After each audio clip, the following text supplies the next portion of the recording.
Monday, you're like, well, I got leftovers. I can't let it go to waste. Auntie wants to give you a plate to take home from the barbecue. Auntie. No. Auntie, don't invite me to the barbecue. I'm gonna be looking for you next time, so use the hashtag and let us know you're hanging out with us. Morning Rush, weekdays 5 to 7 a.m. only on 11Alive. The 11Alive app is your go-to source for all things Atlanta. You hear what happened today? I'll tell you all about it. Breaking news the moment it happens. The boil water advisory. Hyper-local, accurate weather alerts. You may want to grab that sweater, maybe even a coat. More stories to uncover. More videos to discover. He did it his way. Personalized for you. And that's what makes it so special. The 11Alive app. Available now in the App Store. Hey, I got the ways to go. I got moves to make, homie, but I stay in the flow. See, I just do what I say I'ma do. No, my movement ain't fading. You could assume what the doing was great.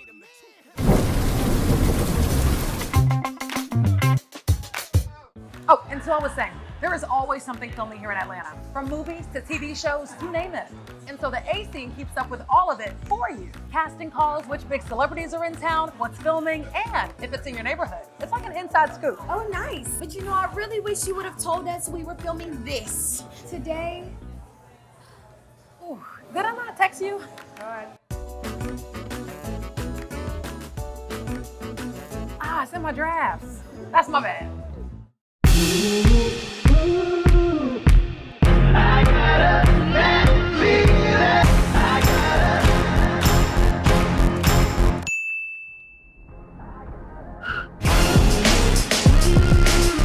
So you slept in and you missed morning rush, huh? Well, here's what you missed. In my experience, A DeKalb police K-9 who keeps defying the odds more than a year after being shot in the face. Tonight, how K-9 Indy helped make a crucial arrest. And a Gwinnett County prisoner of war gets a chance at closure nearly 50 years after his plane was shot down. 11Alive News Primetime on the ATL starts now. We start your Monday night with the rain. It is back and it's here to stay for a while. Chief Meteorologist Chris Holcomb tracking the system and how much more rain we could expect throughout the week. Chris? You know, we could see some significant rainfall as we continue through the next few days, and we're getting some good rain that's moving through the area right now. Light showers mixed in with some moderate and even a couple of pockets of heavy rain. This is all over us here in the city of Atlanta. Much of North Georgia not actively raining right now, just some mist and drizzle in the far north, but here in Metro Atlanta, we're seeing some of those light and moderate showers here. We've got this right there in North Fulton County that has some orange with that. That is really not too far off from Johns Creek and the Alpharetta area. As we move on over to Gwinnett County, you see some additional showers here. And then as you get closer to I-20, we have near DeKalb County, in the southern parts of DeKalb County, some moderate showers that are falling there. More of this out in Newton County, out toward Covington, as well as Madison and over toward Eatonton. And these showers continue to move over toward the east. And there's more back into West Georgia that will keep moving our way. Even some reds in some of this over in Heard County toward the Franklin area, indicating some very heavy rain. We've been watching this cell that is just to the south of Randolph County here. This is in Milltown in Alabama. This is not severe, but this is where we are seeing some lightning and hearing some thunder. So that's about to push over into Troup County. So our viewers down near the Lagrange area, you might be seeing some flashes of lightning there from the distance and hearing some of that thunder. That is going to move into your direction. Now, as we widen out, we see additional showers breaking up back in Alabama. So we'll have a break for a while overnight before the next round of rain moves in. We're also keeping an eye on this that is up to the north of us, where we have a tornado watch that's in effect for parts of Tennessee, Arkansas, Missouri, southern Illinois, and western parts of Kentucky, where we have numerous severe thunderstorm warnings and even tornado warnings. I'm not concerned about a severe weather threat for us, but we will see more of this rain that'll move our way with the potential for some thunder and lightning. Take a look at the bigger picture. I'm going to walk you through the rest of the evening hours and overnight. This is our forecast track model showing, again, everything kind of breaking up a little bit, just a couple of spotty lighter showers overnight. This is at 3 in the morning when we'll see a bit of a break, but then look what else is moving our way. This is early tomorrow morning with this next round of showers, a couple thunder showers possible, moderate rain with that, and maybe even some thunder and lightning even in the early morning hours tomorrow. And this isn't the end of it, folks. We'll have yet another wave coming in late tomorrow night into Thursday morning with additional significant rain. We'll talk more about that coming up. All right, Chris, thank you. Let's get you started with your speed feed with a wild arrest in Ackworth, and this is all caught on video. Officers say Skylar Bragg was riding in a car in late February when the driver got pulled over. Police say the driver cooperated, but Bragg ignored commands from officers and got behind the wheel. Officers say they tased him, but he kept going. They say they then tased him again, but he threw it into reverse, almost hitting someone, and then crashed into several vehicles. The report says he was tased again by another officer before he was finally arrested. Police are investigating multiple reports of shots fired inside a Best Buy in Douglasville. Investigators say someone fired a gun inside the store and took off running. No one was hurt, and it doesn't appear anyone has been arrested yet. The store was closed when we checked it out earlier this afternoon. A very good boy tracks down an accused bad guy. DeKalb County Police tweeted this salute to K-9 Officer Indy today after he led officers to a deadly hit-and-run suspect hiding in a drain pipe.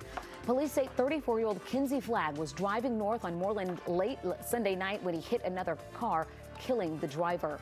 You might remember Indy was shot back in December of 2018 while tracking down a suspected cop killer. Officer Edgar Flores was shot and killed after conducting a traffic stop along Candle Road.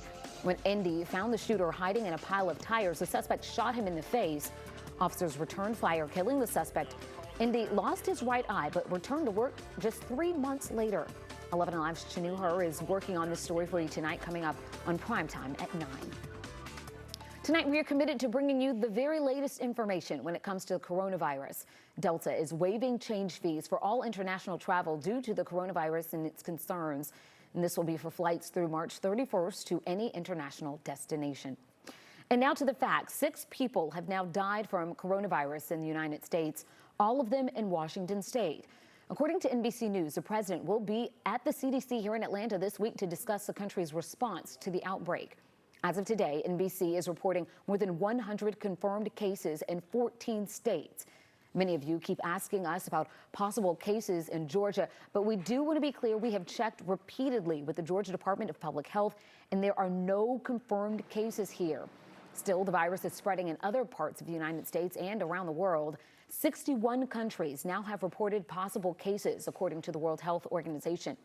The head of the WHO says the world is in uncharted territory right now, saying they have never seen a respiratory virus capable of community transmission. But the Director General says it can be contained if communities act early and act quickly. Health officials in the U.S. are urging people not to panic. Think about this. There are more than 100 known cases in the U.S. with a population of 327 million people. And if you do the math, your risk is very low. But health officials still want people to take the virus seriously. We want to spread facts, not fear, during this uneasy time. So we want to know what questions you have about coronavirus. Our Joe Hinkie is getting some answers for you tonight. The number one question we have received is about masks. Several viewers asking, does it help to wear face masks to help not get the coronavirus?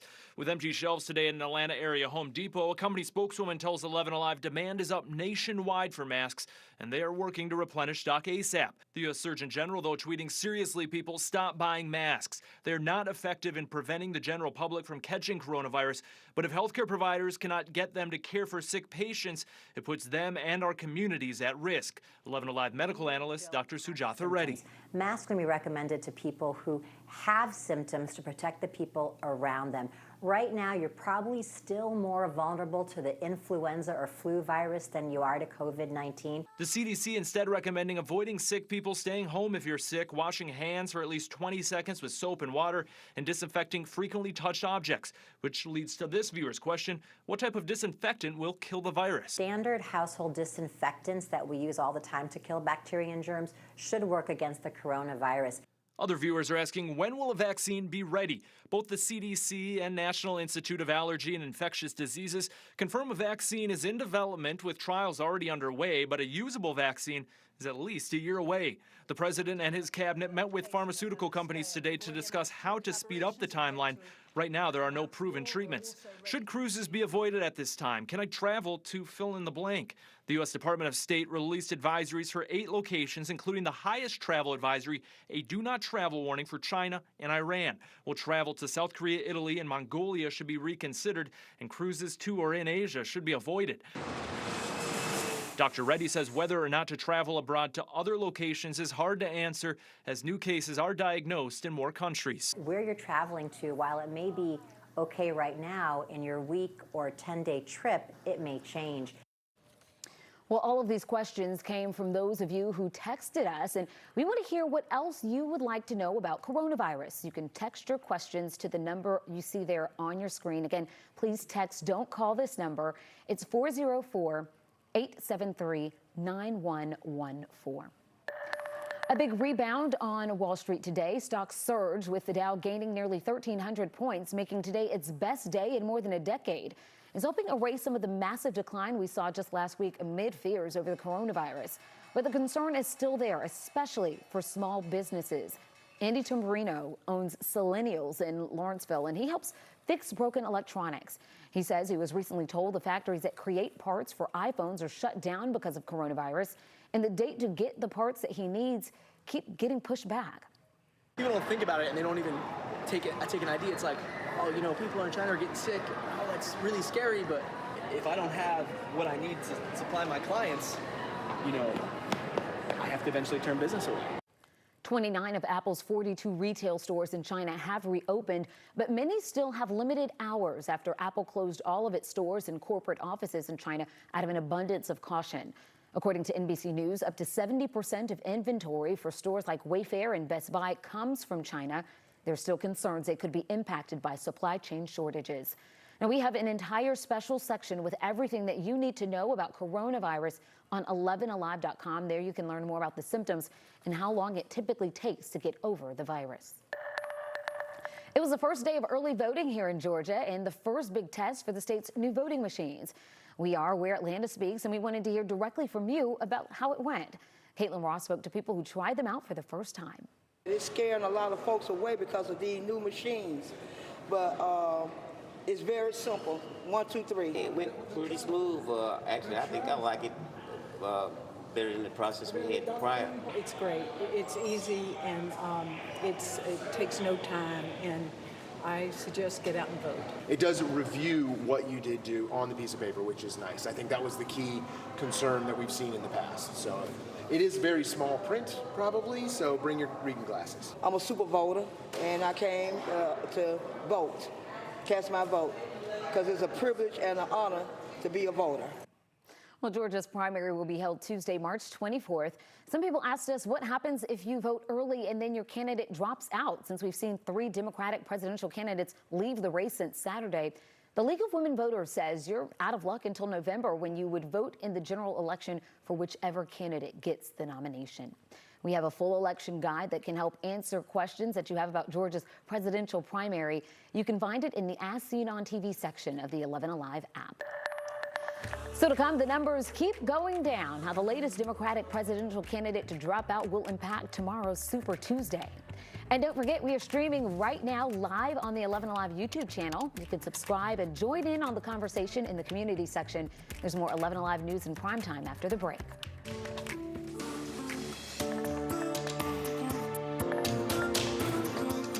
In Atlanta.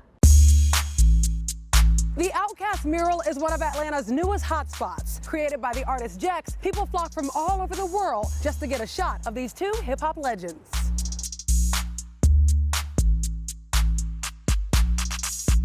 News of the mural went viral when Big Boy himself gave a shout-out on Instagram. You can find it tucked away in a back parking lot in Little 5 Points. An Atlanta icon, ever-changing, always interesting. The Krog Street Tunnel is full of artwork from some pretty eclectic Atlanta artists. Yeah, all we feel is good vibes. When you vibe with it, it's a good time. We don't worry about the hate, we just pass it to the side. There's graffiti, community messages, concert announcements. You really never know what you're gonna get here, and that's what makes it so special. You can find it between Cabbagetown and Inman Park. If you've never checked it out, it's a must-see. There are hundreds of works of art along the Beltline. I'm talking murals, sculptures, photography. This beautiful mural was created by the artist Hence. It's 100 feet long, and even though it was created in 2014, it still remains very popular to musicians and photographers alike.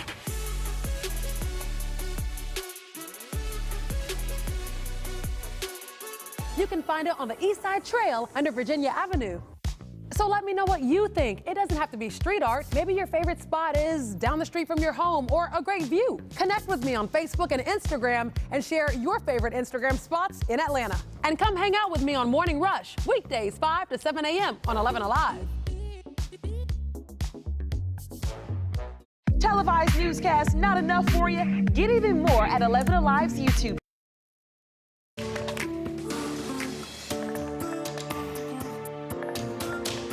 The deck of Democratic presidential hopefuls is reshuffling once again on the eve of a make-or-break-it Super Tuesday showdown.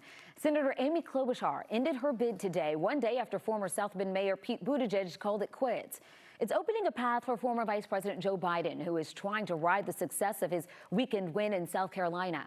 Alice Barr is in Washington with the latest.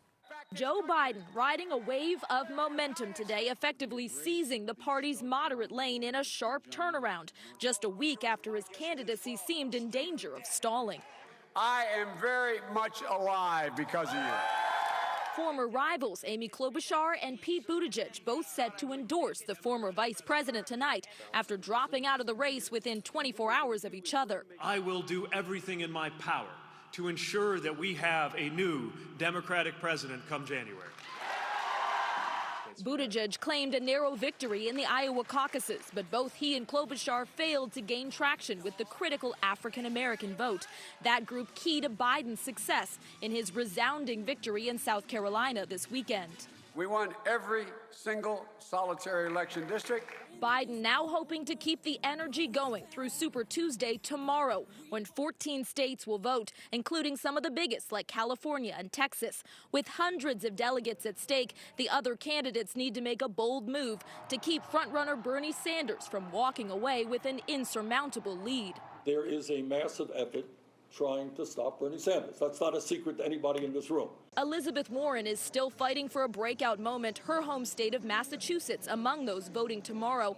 And it will be the first time Mike Bloomberg appears on the ballot, putting his millions of dollars in ad spending to the test on what could be the most decisive day of the 2020 primaries. And more than a third of all delegates are up for grabs tomorrow, meaning we may have a much clearer picture of the race by the time polls close tomorrow night.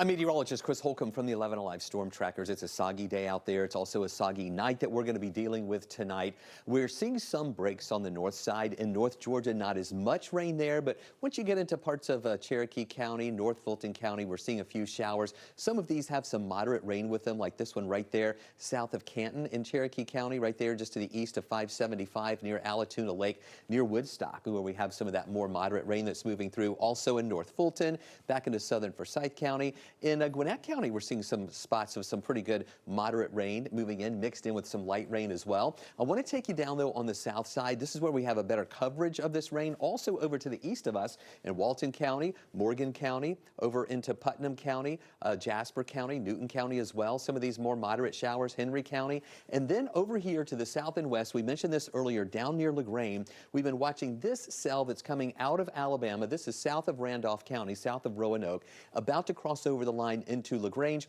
where it's going to have some heavy rain with it. And in Lagrange and in parts of Heard and Troup counties, you may be seeing that lightning from a distance or hearing some rumbles of thunder, but this is not classified as severe. So this is the area of moisture that's moving through to the east right now. We are seeing some breaks back here in Alabama, and we think we'll have some breaks overnight before the next wave of rain comes in during the overnight hours. And we'll keep an eye on this severe weather that is well up to the north right now in parts of Arkansas, southern Missouri, southern Illinois, also into western parts of Kentucky and western Tennessee, where we have a numerous severe thunderstorm warnings and even some tornado warnings there with that. We don't think we'll see anything severe as this system moves into our area. Here's a look out there at what we're watching as we go through the rest of the nighttime hours tonight. For the next 12 hours, right now we're at 54 degrees. That was our high today, this afternoon. We're not seeing temperatures dropping tonight. In fact, they may actually rise at 2 in the morning up to about 57, even 59 here early in the morning with the cloudy skies and more of that rain that's going to be moving through. And it's going to be warmer tomorrow with high temperatures up to 69 degrees.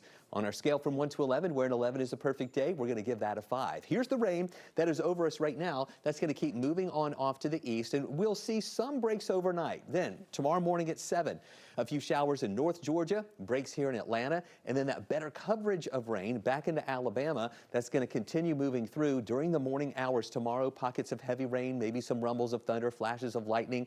At lunchtime, we're going to watch that start to move to the east. And even though we're talking about rain each day through Thursday, there will be some dry hours at times. So this is when we're going to start drying out for a brief period on Tuesday, late afternoon into the overnight hours on Wednesday. And then early Wednesday, we will see some breaks in the rain as well before another round comes in late Wednesday night and into Thursday. And that could be heavy at times as well. And between now and Thursday, many areas could pick up an additional 2 to 4 inches on top of what we've already seen out there for today. And then finally, late Thursday, we'll watch the back edge of this system. Here we are on Thursday at 4:30, still raining here. There's that back edge as it moves on out of the area and will begin to clear out, and that will set the stage for yet another dry weekend. So at least this is timing out to give us nice dry weather for the weekend. We just have to deal with all this rain when it is during the week when we're trying to get in to and from work and all of our sales calls and errands and stuff. So that'll be ending on Thursday. Temperatures come down too to 56 on Thursday, back to 59 Friday as the clouds move out. Mostly sunny. Saturday 61, 65 Sunday. Feeling pretty good for the weekend. And then on Monday, yeah, that pattern continues when we get into the beginning of the week. We'll see the rain chances coming back, but it's only at about 30%. All right, Chris, another reason to look forward to the weekend. Well, an East Cobb daycare and preschool thriving right in the middle of a rundown shopping center. And they've been doing it for more than 2 decades. 11Alive's Jay Plyburn takes us to Kids Are Kids in Marietta. This was our first building. We opened up right here, January of '95. And it hasn't seemed like 25 years. Right. Not at all. The first few years were hard, a lot of work. We did it all. There wasn't anything we didn't do. I actually came here as a child. And went through the program and went through summer camp. My child went through their whole program as well, and now she's in kindergarten. We are an all-inclusive preschool. You know, we really pride ourselves on loving the kids, but teaching them as well, and really just making sure that they have a good, early learning environment. This location alone has about 220 families coming in and out, and then right behind us, our other location for pre-K and after school has another 150 families coming in and out every day. Sprayberry Crossing Shopping Center has been in the state it's been for many, many years, but we take care of children. Since we've been consistent at it, I think our name and reputation has helped us out regardless of the condition of the shopping center. When the grocery store closed, the rest of it just collapsed. It's never really, I don't believe, hurt us, but it's never helped us. It's been an issue, but you work with what you have. I would be happy if they just bulldozed the whole thing down and made a nice parking lot. I would love it to be a little shopping area, like a strip mall with kid-friendly stores. I will put some grocery, and I will put some restaurants and a school supply store. I would love anything positive that we can get for that area to just clean it up, be rid of all the potholes, just something we can use as a community as opposed to just sitting there just falling apart. Well, Kids Are Kids started right here in Metro Atlanta, and it now has more than 170 locations nationwide with multiple locations in China.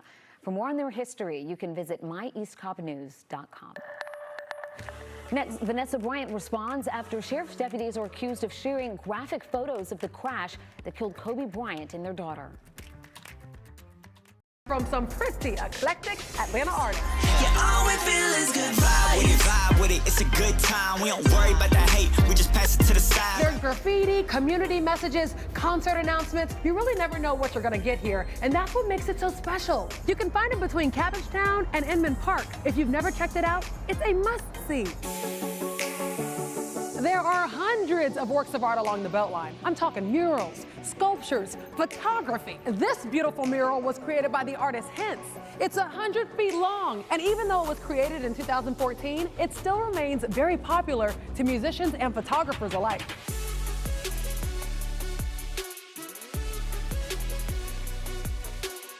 You can find it on the East Side Trail under Virginia Avenue. So let me know what you think. It doesn't have to be street art. Maybe your favorite spot is down the street from your home or a great view. Connect with me on Facebook and Instagram and share your favorite Instagram spots in Atlanta. And come hang out with me on Morning Rush, weekdays 5 to 7 a.m. on 11Alive.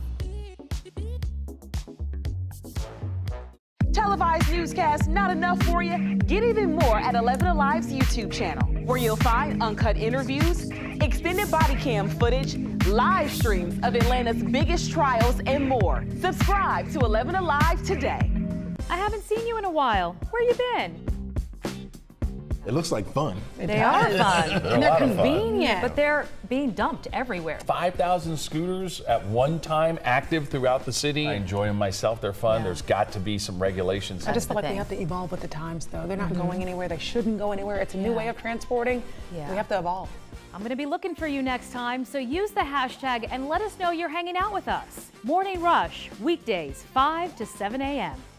You see them all day, every day. Headlines, stats, and numbers, but without context, they're just clickbait. So let's add some perspective. The 3 most interesting numbers of the day, what they mean, and why they're important. News and numbers on Up Late. What's the best part about your voice? It is never too loud or too much. Your voice has the power to tell it like it is. Bringing us together to act. Together, our voices grow.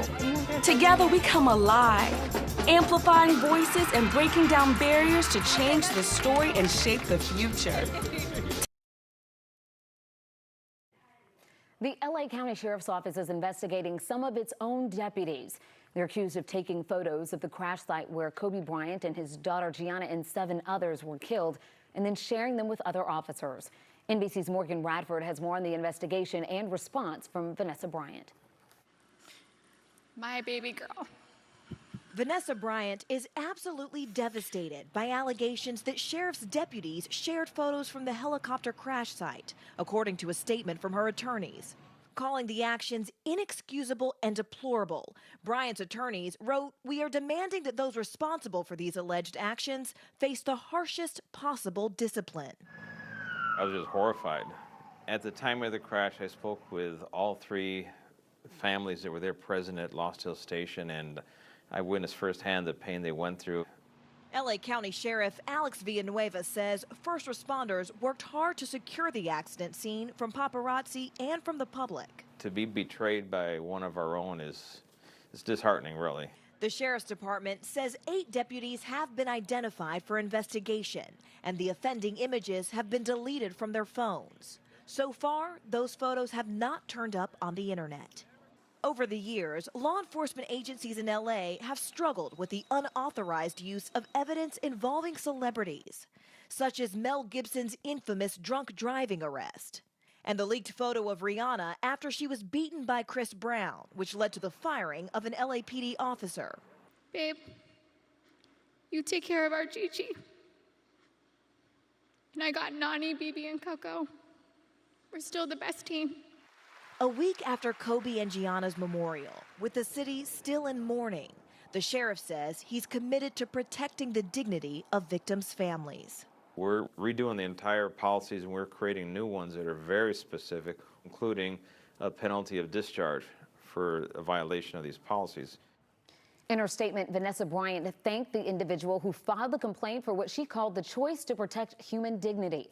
The Sheriff's Department says the deputies who took the photos and shared them were contrite and apologetic. The investigation into this incident is ongoing. A former prisoner of war finally getting some closure, why he returned to Vietnam nearly 50 years later. With Crash Clark, weekdays 5 to 7 a.m. on 11Alive. Traffic brought to you by John Foy & Associates. I woke up at 2 in the morning to be here. Where were you? Once you allow it, right, then it sets you up for the entire week where you just have lost it. Like on a Sunday, it's like, oh, let's just order some Chinese food, and of course you wind up eating tons of that. And then on Monday, you're like, well, I got leftovers, I can't let it go to waste. Auntie wants to give you a plate to take home from the barbecue. Auntie! No. Auntie, don't invite me to the barbecue. I'm gonna be looking for you next time, so use the hashtag and let us know you're hanging out with us. Morning Rush, weekdays 5 to 7 a.m. only on 11Alive. The 11Alive app is your go-to source for all things Atlanta. You hear what happened today? I'll tell you all about it. Breaking news the moment it happens. The boil water advisory. Hyper-local, accurate weather alert. You may want to grab that sweater, maybe even a coat. More stories to uncover. More videos to discover. He did it his way. Personalized for you. And that's what makes it so special. The 11Alive app. Available now in the App Store. Hey, I got the ways to go. I got moves to make, homie, but I stay in the flow. See, I just do what I say I'ma do. No, my movement ain't faded. You could assume it.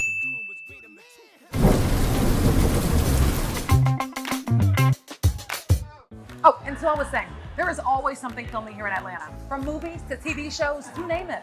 And so the A scene keeps up with all of it for you. Casting calls, which big celebrities are in town, what's filming, and if it's in your neighborhood. It's like an inside scoop. Oh, nice. But you know, I really wish you would have told us we were filming this today. Ooh, did I not text you? All right. Ah, it's in my drafts. That's my bad.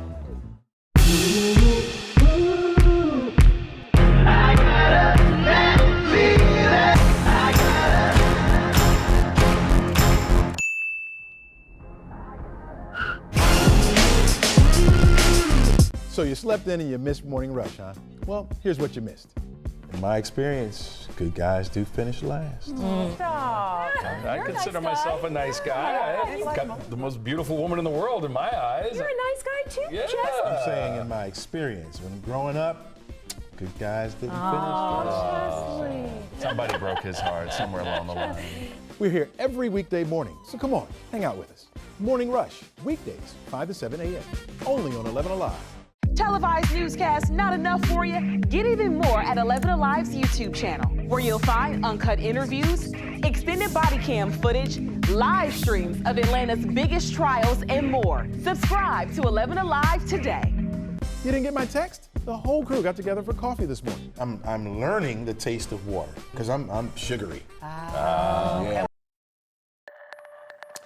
We just have a new significant weather advisory that was issued for areas well down to the south, down 85, really south of Lagrange. This is that storm that we were talking about that was coming out of Alabama that has some thunder and lightning with it. It is this right here. It has winds of about 40 miles an hour. We're not seeing as much lightning with this now. It is moving also at 40 miles an hour over to the east. So it's going to move through the southern parts of Troup County and into southern Meriwether County in just a little bit. And remember, a significant weather advisory is just to kind of get your attention about a strong thunderstorm. It is not classified as severe. The winds aren't strong enough for this to be a severe thunderstorm, but a pretty hefty one there south of Lagrange that's moving over to the east at about 40 miles an hour. We can put a timeline on this right here with the time of arrival, and we'll show you what we're watching as this is moving to the east at about 40 miles an hour. We'll tell you some of the cities and cities and neighborhoods that are going to be in that. Boz Crossroad at 8:40, Big Springs at 8:52, Crowder's Crossing at about 9:05, and then into Manchester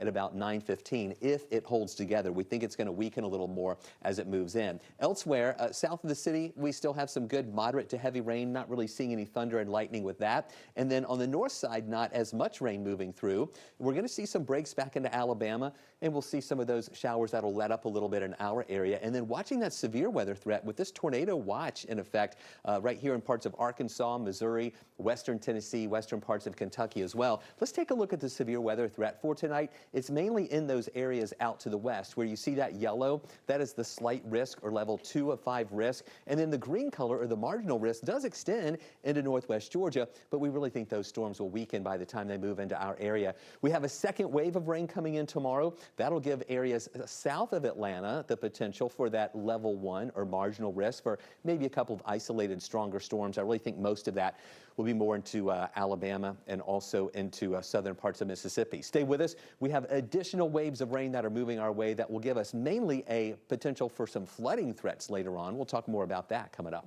Chris, thank you. There are a lot of viral claims about the coronavirus right now, including a video that makes it seem much worse than recent viruses like Sars and Ebola. Our Verify team is sorting through the claims to find out which are true and which are false. Here's our Jason Puckett.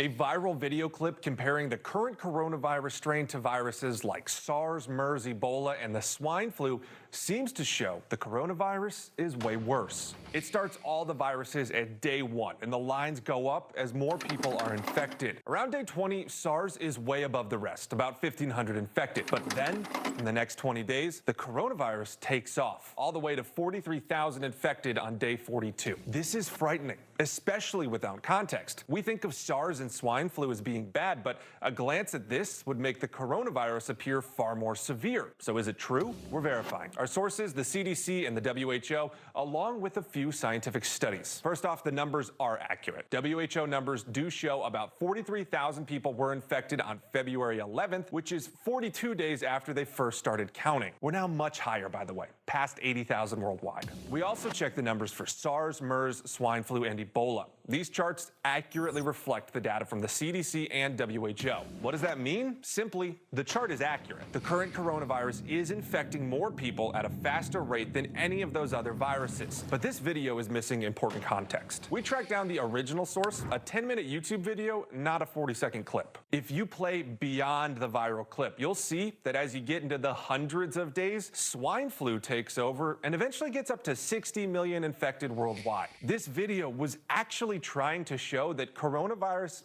isn't the worst, at least not yet. Bottom line, we can verify this video is true. The numbers are accurate and come from reputable sources, but the video doesn't show the whole story, and that context is key. For instance, this chart shows how infectious these viruses are, not how fatal. The coronavirus is the most infectious at this point, but it has the second lowest fatality rate. Only the swine flu had a lower rate, while SARS, MERS, and Ebola were much more deadly. Giving more context may take more time than a 40-second viral clip, but it can help make sure that we're focusing on facts, not fear. So if you see more like this, send us an email and we'll check it out. With your Verify, I'm Jason Puckett. We begin your speed feed tonight in Savannah, where a massive downtown fire is finally out after burning for 2 straight days. The Eastern Wharf development was under construction Thursday when it caught fire. Firefighters were able to get it under control that same day, but battled hot spots through Friday. It was all out by Saturday. No one was hurt, but one employee told our sister station in Savannah hundreds of construction workers are now out of a job. An Athens bar owner accused of rape has pleaded not guilty. David Ippish is accused of raping a 21-year-old woman last year. An arrest warrant says he grabbed the woman, pulled her into a storage area, and sexually assaulted her. Today, he pleaded not guilty to all charges. He's scheduled to return to court in May. The Atlanta City Council considering new regulations for e-scooters. In August, the City Council blocked any new permits for e-scooters and e-bike companies. At the time, Mayor Keisha Lance Bottom said the city needed a pause so they could evaluate how to regulate the new and unknown industry. A report from City Council offers people in Atlanta some perspective on how much our city relies on e-scooters and e-bikes to get around. In 2019, people rode more than 4 million rides on e-scooters and e-bikes, and the average distance was only about a mile. People are also spending more on rides. The average cost of a trip was almost $3 last February compared to $5 by the end of 2019.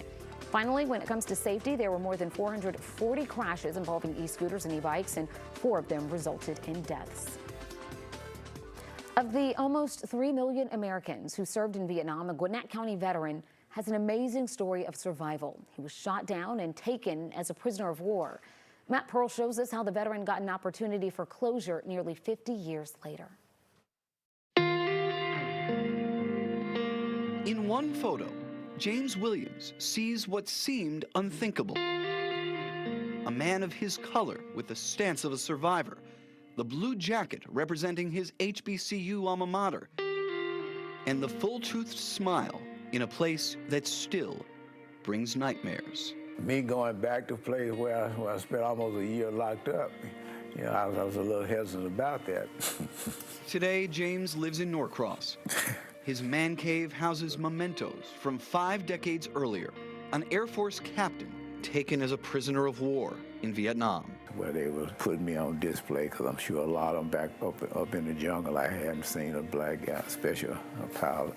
So they would feel my hair, and I would wake up, and then they would start screaming, they would come in and start beating me and spitting on me. This is an actual photo of the captain captured. He keeps it with the bowl he used to eat, the uniform he had to wear. I occasionally think about some of my buddies that, that we flew together. They're not here. And that's why I look at it and say, hey, God had some plan for me. He had his protected arms, hands around me, Because, hey, I got something else planned for you. You're my Valentine every day.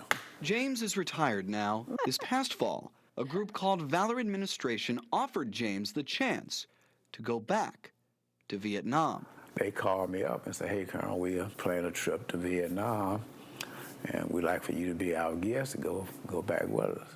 For 1 week, now Lieutenant Colonel James Williams returned to where he once served. They had already pre-planned for me to meet the pilot who shot me down. And then when they said, no, he actually passed away in 1980, but we made plan for you to meet his wife. Colonel Williams joined Wen Thi Long, wife of Do Van Lan. New progress cannot erase old pain, but today, James Williams can stand in photos and see how progress can produce the unthinkable. Because the whole bottom line, God made all of us. That's the way I look at it.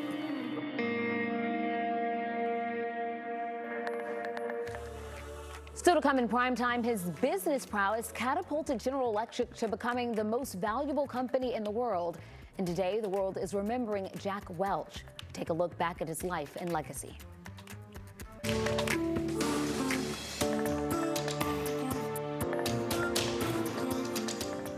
Newscast not enough for you? Get even more at 11Alive's YouTube channel, where you'll find uncut interviews, extended body cam footage, live streams of Atlanta's biggest trials, and more. Subscribe to 11Alive today.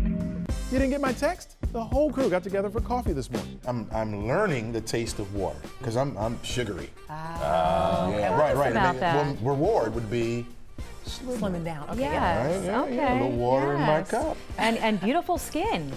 Even more beautiful skin, when it's all hydrated and everything else. I'm not going to be able to sit next to you in a few months. Don't drink your morning coffee alone. Have it with us. Morning Rush, weekdays, 5 to 7 a.m. Only on 11Alive. Some mornings, what you want isn't what you have time for. And that's why there's the Rush Block, the biggest news of the day in 5 minutes or less. Quick and convenient for all those hectic mornings. Catch the Rush Block on the Morning Rush. Everybody has learned how to drive, so I'm going to go ahead and retire. It didn't last long. Crank up your morning rush with Crash Clark. Weekdays, 5 to 7 a.m. on 11Alive. Traffic brought to you by John Foyne Associates. Atlanta is filled with great photo spots. And of course, I would know because this is my hometown. I'm 11Alive's Francesca Amaker, and I'm about to show you my picks for the 3 best Instagram spots in Atlanta. The Outcast mural is one of Atlanta's newest hotspots. Created by the artist Jex, people flock from all over the world just to get a shot of these 2 hip-hop legends.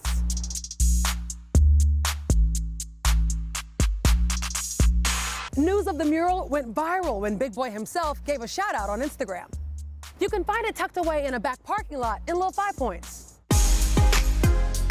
An Atlanta icon, ever-changing, always interesting. The Krog Street Tunnel is full of artwork from some pretty eclectic Atlanta artists. All we feel is good vibes. Vibe with it, it's a good time. We don't worry about the hate, we just pass it to the side. There's graffiti, community messages, concert announcements. You really never know what you're gonna get here, and that's what makes it so special. You can find it between Cabbagetown and Inman Park. If you've never checked it out, it's a must-see. There are hundreds of works of art along the Beltline. I'm talking murals, sculptures, photography. This beautiful mural was created by the artist Hints. It's 100 feet long, and even though it was created in 2014, it still remains very popular to musicians and photographers alike.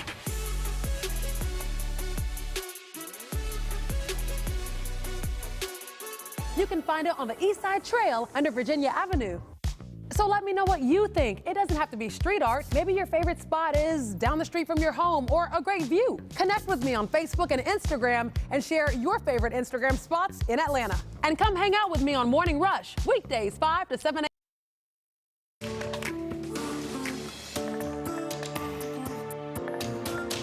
Jack Welch, a railroad conductor's son who became chairman and CEO of General Electric, has died. He was 84 years old.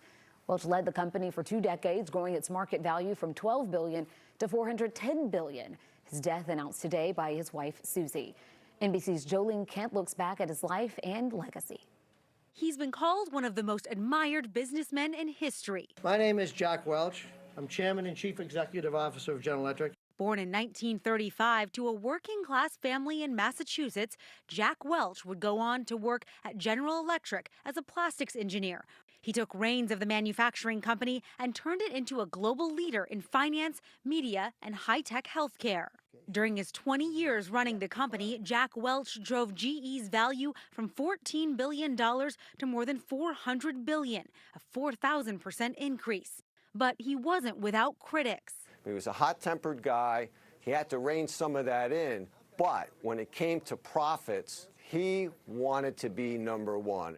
In 1986, Welch oversaw GE's purchase of NBC, which was later sold in 2011. Throughout his tenure, he would earn the nickname Neutron Jack for cutting more than 100,000 jobs in his early days running GE. And the sometimes brash, tough-talking CEO did have some high-profile stumbles. There was the ill-fated attempt to buy Honeywell. There was the attempt by GE to make big waves on Wall Street when it bought Payne Weber. But by the end of his time at the top of GE, he was known less as a ruthless cost-cutter and more for his dynamic management style. Fortune named him the manager of the century, and he had an eye for talent. Welch groomed many of today's top executives. Then in 2001, before 9/11, he stepped down as the CEO of GE. Welch sat down with NBC's Ann Thompson in 2001. Will GE even notice when Jack Welch walks away? It really is a family grocery store, and now there's a new guy running the family grocery store. His retirement turned out to be anything but. Welch wrote several New York Times best-selling books and launched an online university. We've got to get everybody in the country around innovation and driving new growth. I think I'm going to join up too, Matt. Who's better than him? A pioneer who transformed business from Wall Street to Main Street. How can I have a regret? I mean, I'm an Irish kid from Salem who ends up with the greatest job in the world, and I was trying to make $10,000 to live on. I mean, I had a great run. Welch is survived by his wife, Susie, and 4 children. We're tracking that rain that's moving through right now, and some of this is light rain, but we do have some pockets of moderate to heavy rain that are mixing in with this. Right now, the strongest of this is still this cell that's moving through the southern parts of Troup County. This is south of Lagrange right here. That one cell right there has been producing 40-mile-an-hour winds, and it's moving to the east at 40 miles an hour. If it holds together, it would keep moving into the southern parts of Meriwether County and eventually into Upson County. So we're just keeping an eye on that. Just some strong winds with it. We had some thunder and lightning a little earlier. I have not detected any lightning out of this for a while. Additional showers there that are heavy in the northern parts of Troup County. And then we're watching this, which is just south of I-20.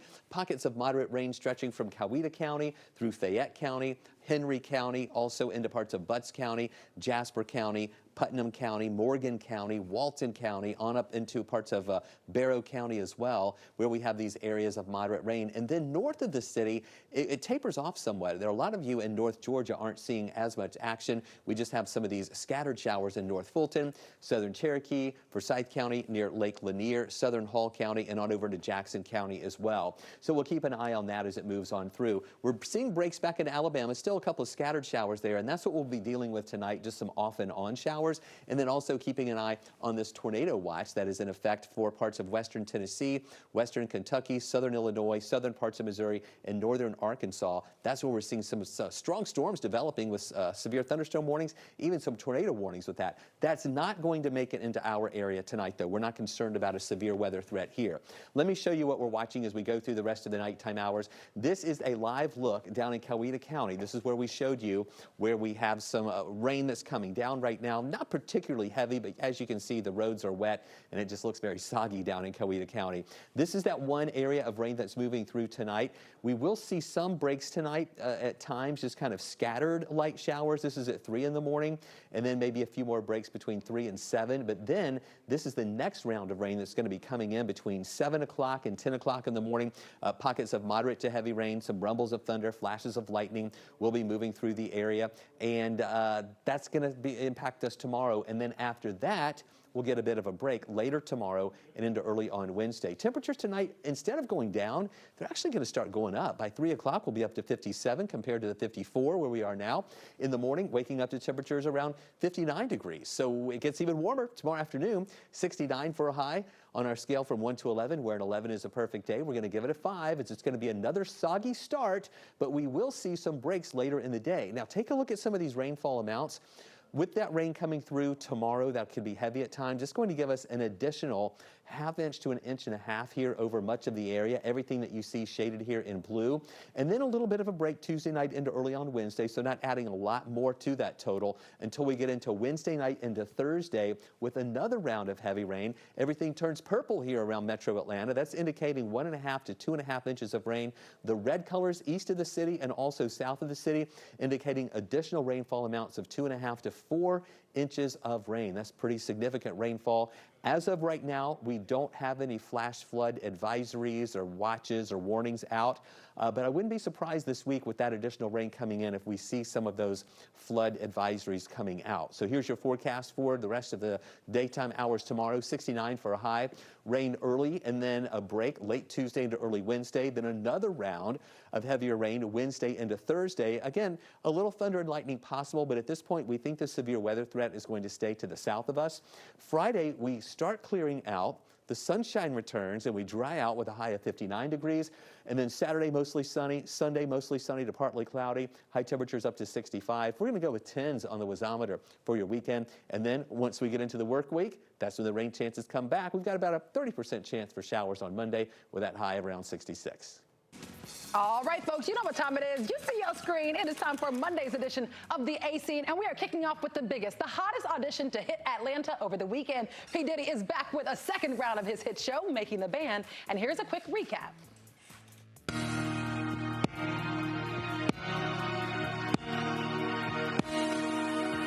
I want to hear y'all make some noise out here. Y'all get in there and y'all get to sing it, bro. It's going to be ugly. Ugly. That is video from the group 112, which was one of the many Atlanta artists that judged the competition that went down on Friday at Center Stage. Now, fans came out to sing their hearts out to judges Quavo and Monica, even quality control music honchos Pierre P. Thomas and Kevin Coach K. Lee. Now, the auditions were filmed, so there's not much behind the scenes video to show you because it's exclusive to them, but we can't wait to see what Atlanta artists make it to the next round.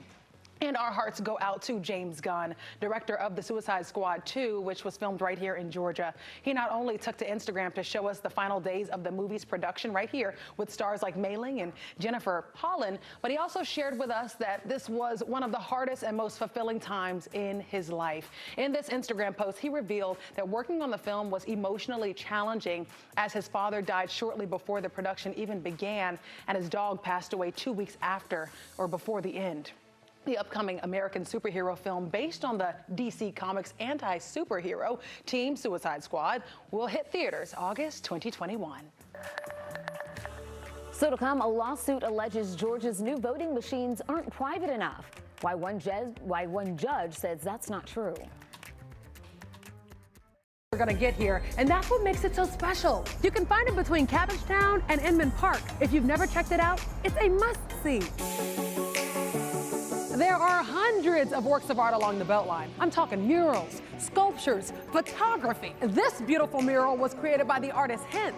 It's 100 feet long, and even though it was created in 2014, it still remains very popular to musicians and photographers alike.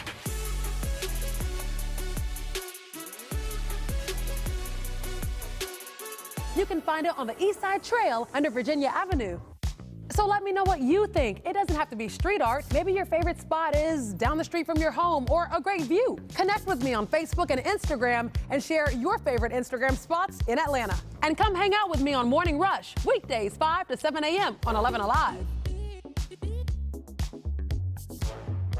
Televised newscast not enough for you? Get even more at 11Alive's YouTube channel, where you'll find uncut interviews, extended body cam footage, live streams of Atlanta's biggest trials, and more. Subscribe to 11Alive today. I haven't seen you in a while. Where you been? It looks like fun. They are fun. And they're convenient. But they're being dumped everywhere. 5,000 scooters at one time active throughout the city. I enjoy them myself. They're fun. There's got to be some regulations. I just feel like we have to evolve with the times, though. They're not going anywhere. They shouldn't go anywhere. It's a new way of transporting. We have to evolve. I'm going to be looking for you next time, so use the hashtag and let us know you're hanging out with us. Morning Rush, weekdays 5 to 7 a.m. You see them all day, every day. Headlines, stats, and numbers, but without context, they're just clickbait. So let's add some perspective. The 3 most interesting numbers of the day, what they mean, and why they're important. News and numbers on Up Late. What's the best part about Your voice, it is never too loud or too much. Your voice has the power to tell it like it is. Bringing us together to act. Together, our voices grow. Together, we come alive, amplifying voices and breaking down barriers to change the story and shape the future. Together, we are unstoppable. Together, we are where Atlanta speaks. Remember the old days, the old cliffhangers when we used to watch shows? Hey, and they cliffhangers. would, you know, they would wait the next week. You were, oh, what's going to happen to the $6 million man? He was hanging with his one bionic arm. Morning Rush, weekdays 5 to 7 a.m. only on 11Alive. Atlanta. Almost 6 million people call the Metro home. But what makes this place so great? I'm 11Alive's Chesley McNeil. I'm going to give you 3 reasons why Atlanta is the best city in America. Come on, man. It's the heart of the South. And it's one of the most diverse cities around. People from all walks of life have come here. Georgia's new voting machines are private enough, and there's no need for hand-marked paper ballots. That's a ruling from a judge in a lawsuit alleging it would be easy for other people to see how you vote on the new, bigger machines. The decision came from a Sumter County judge after a lawsuit was filed last week. Georgia's Secretary of State has told county election workers to position the voting machines toward walls so the screens can't be seen from the rest of the room. A federal judge has denied a request to add an extra week add an extra week of additional early voting at 7 satellite sites in Gwinnett County. The lawsuit was filed by several civil rights groups. They asked that federal court to stop Gwinnett from only offering early voting at the county's election headquarters this week. But today, District Court Judge Stephen Grimberg ruled that Gwinnett County's plans exceeded the state's requirements. Satellite locations will open starting next. And watch us every weekday morning from 5 to 7 on the Morning Rush on 11Alive.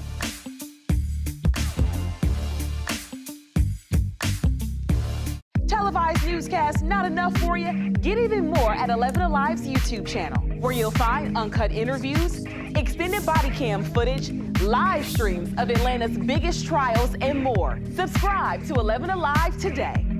Babe, where are my keys? Mom, where's my lunch? Where's my phone? Hey, where's my blue shirt?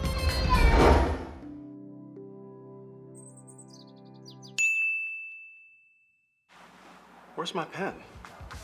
Have you seen it? Everybody has learned how to drive, so I'm going to go ahead and retire. It didn't last long. Crank up your morning rush with Crash Clark. Weekdays, 5 to 7 a.m. on 11Alive. Traffic brought to you by John Foy & Associates. I woke up at 2 in the morning to be here.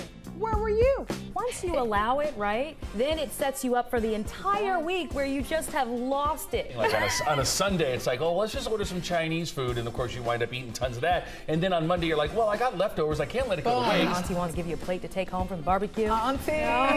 Auntie, don't invite me to the barbecue. I'm going to be looking for you next time. So use the hashtag and let us know you're hanging out with us. Morning Rush, weekdays, 5 to 7 a.m. only on 11Alive.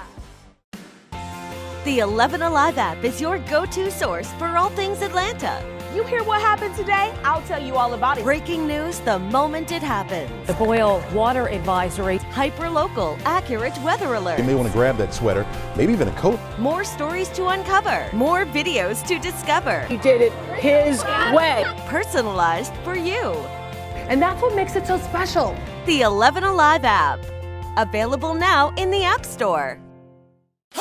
Hey, I got the ways to go. I got moves to make, homie, but I stay in the flow. See, I just do what I say I'm gonna do. No, my movement ain't fading. You could assume what you're doing was great.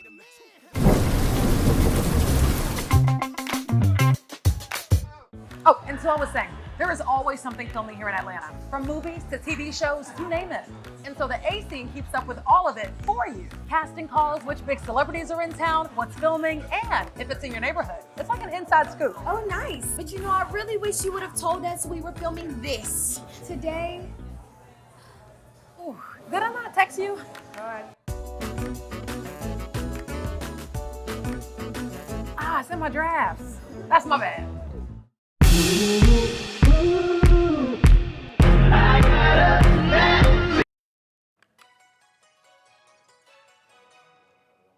Well, do you remember this guy? I know many of you do. This is Peter Tafatafua. He's from the Kingdom of Tonga, and he made a splash during the Rio Olympics and again in South Korea as his country's oiled up and shirtless flag bearer.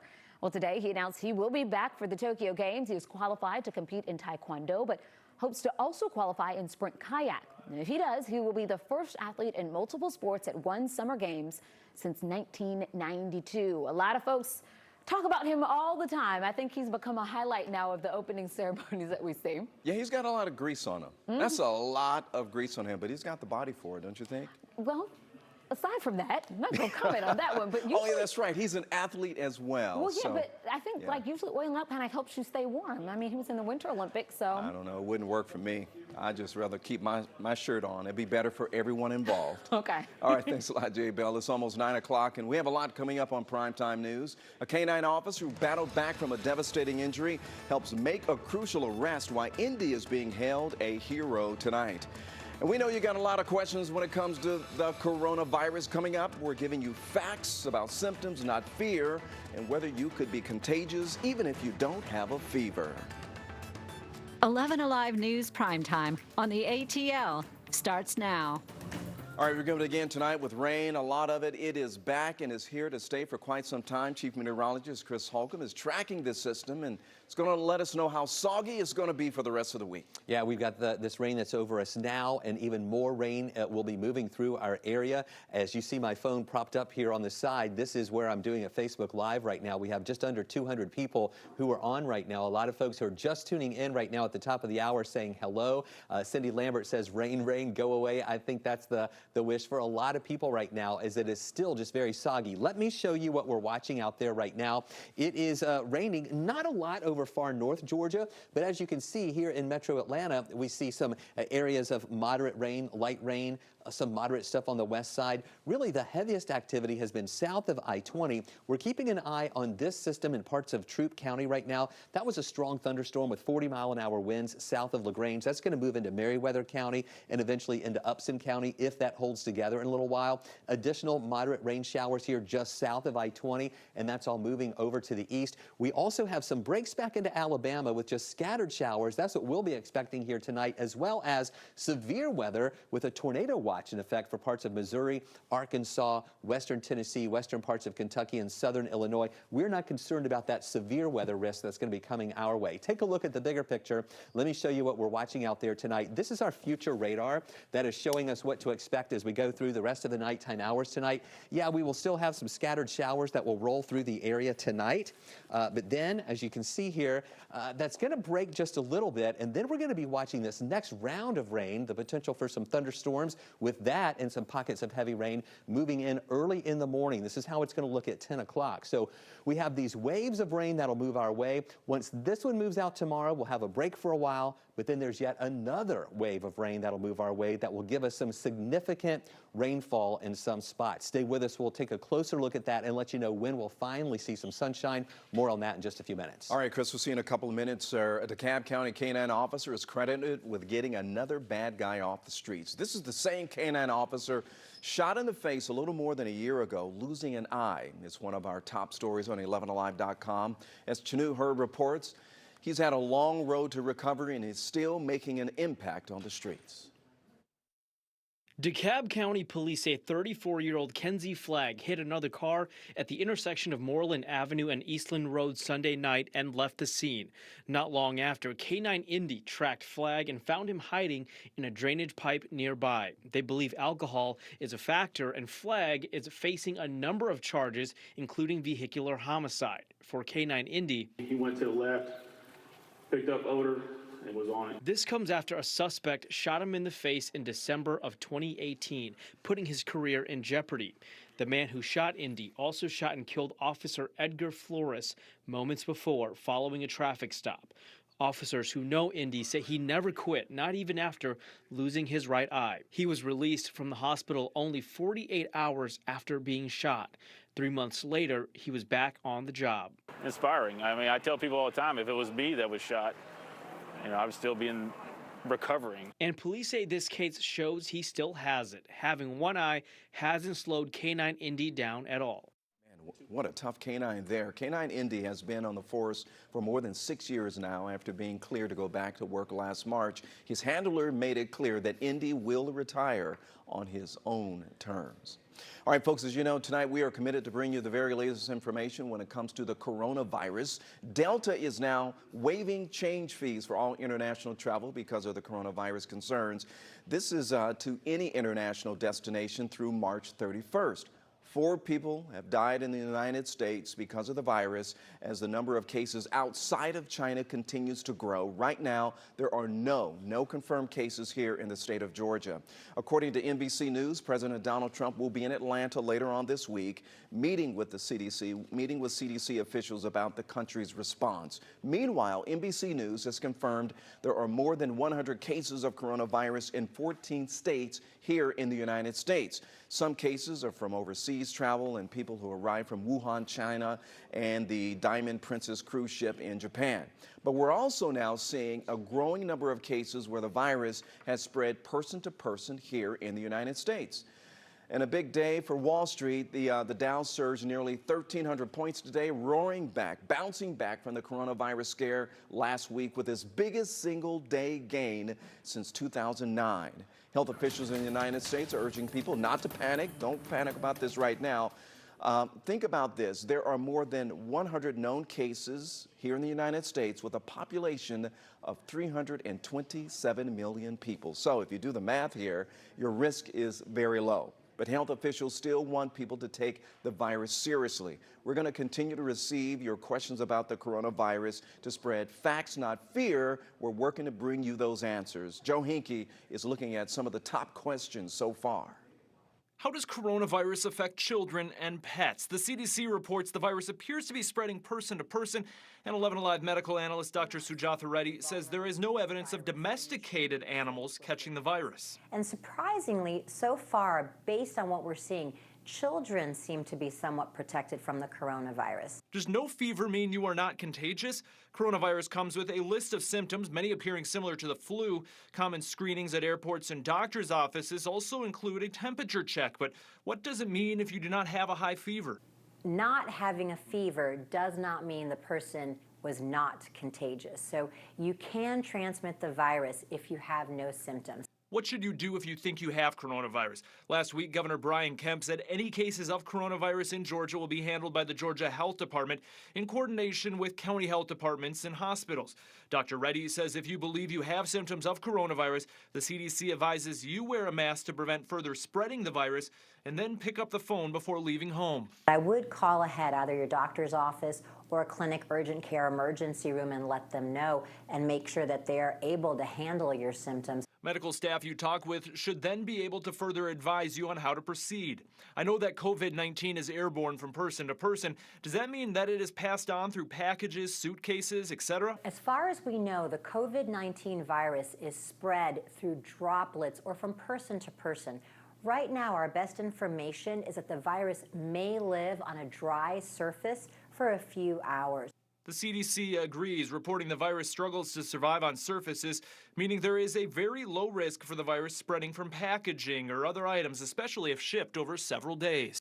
All right, Joe, thanks a lot. So within the last hour, we have received a lot of questions about the specific symptoms of coronavirus.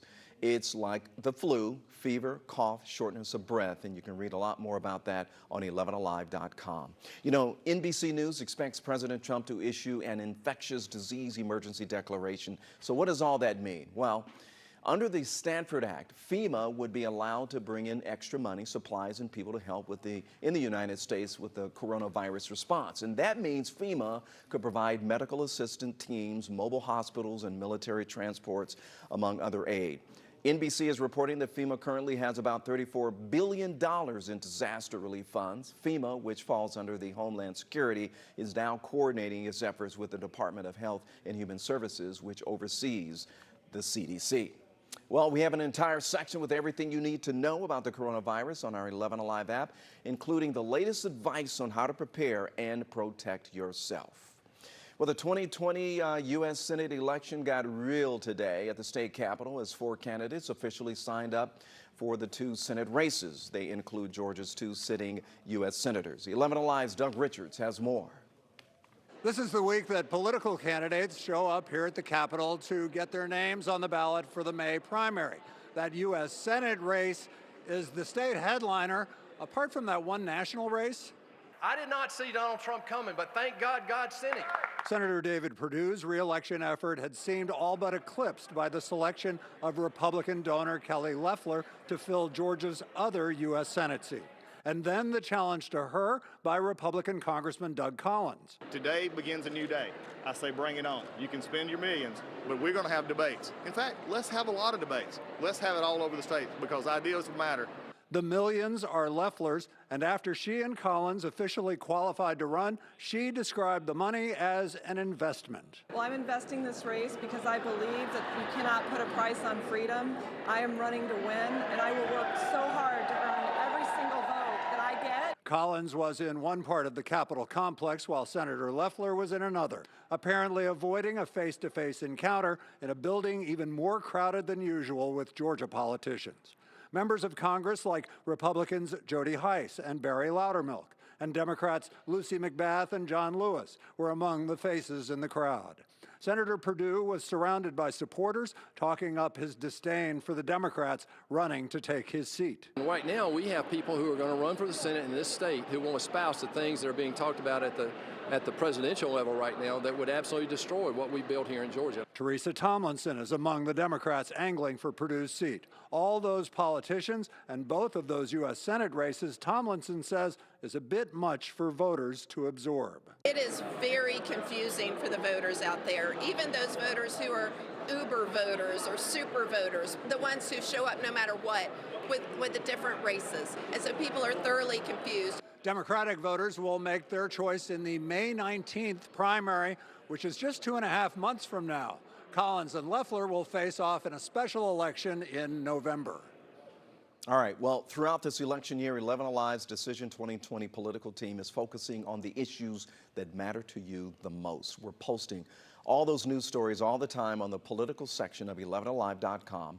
And coming up in about 5 minutes, we're taking a deeper dive in today's qualifying for the 2 U.S. Senate races in Georgia and the candidates officially throwing their hats into the ring.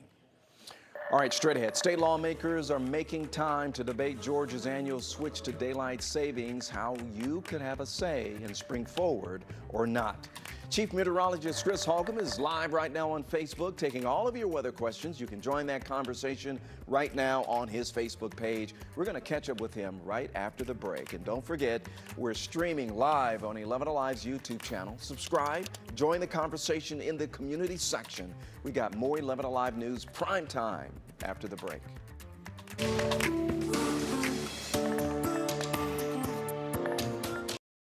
down the street from your home, or a great view. Connect with me on Facebook and Instagram and share your favorite Instagram spots in Atlanta. And come hang out with me on Morning Rush, weekdays 5 to 7 a.m. on 11Alive. Televised newscasts not enough for you? Get even more at 11Alive's YouTube channel, where you'll find uncut interviews, extended body cam footage, live streams of Atlanta's biggest trials, and more. Subscribe to 11Alive today. I haven't seen you in a while. Where you been?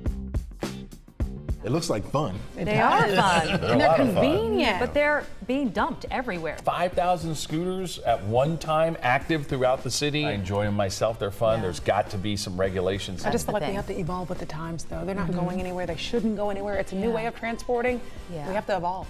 I'm going to be looking for you next time, so use the hashtag and let us know you're hanging out with us. Morning Rush, weekdays 5 to 7 a.m. You see them all day, every day. Headlines, stats, and numbers, but without context, they're just clickbait. So let's add some perspective. The 3 most interesting numbers of the day, what they mean, and why they're important. News and numbers on Up Late. What's the best part about Your voice, it is never too loud or too much. Your voice has the power to tell it like it is. Bringing us together to act. Together, our voices grow.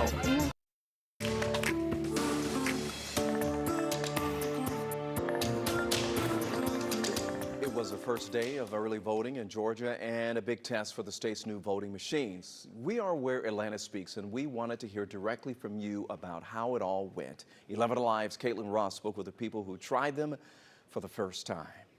It's scaring a lot of folks away because of these new machines, but it's very simple. 1, 2, 3. It went pretty smooth. Actually, I think I like it better than the process we had prior. It's great. It's easy, and it takes no time, and I suggest get out and vote.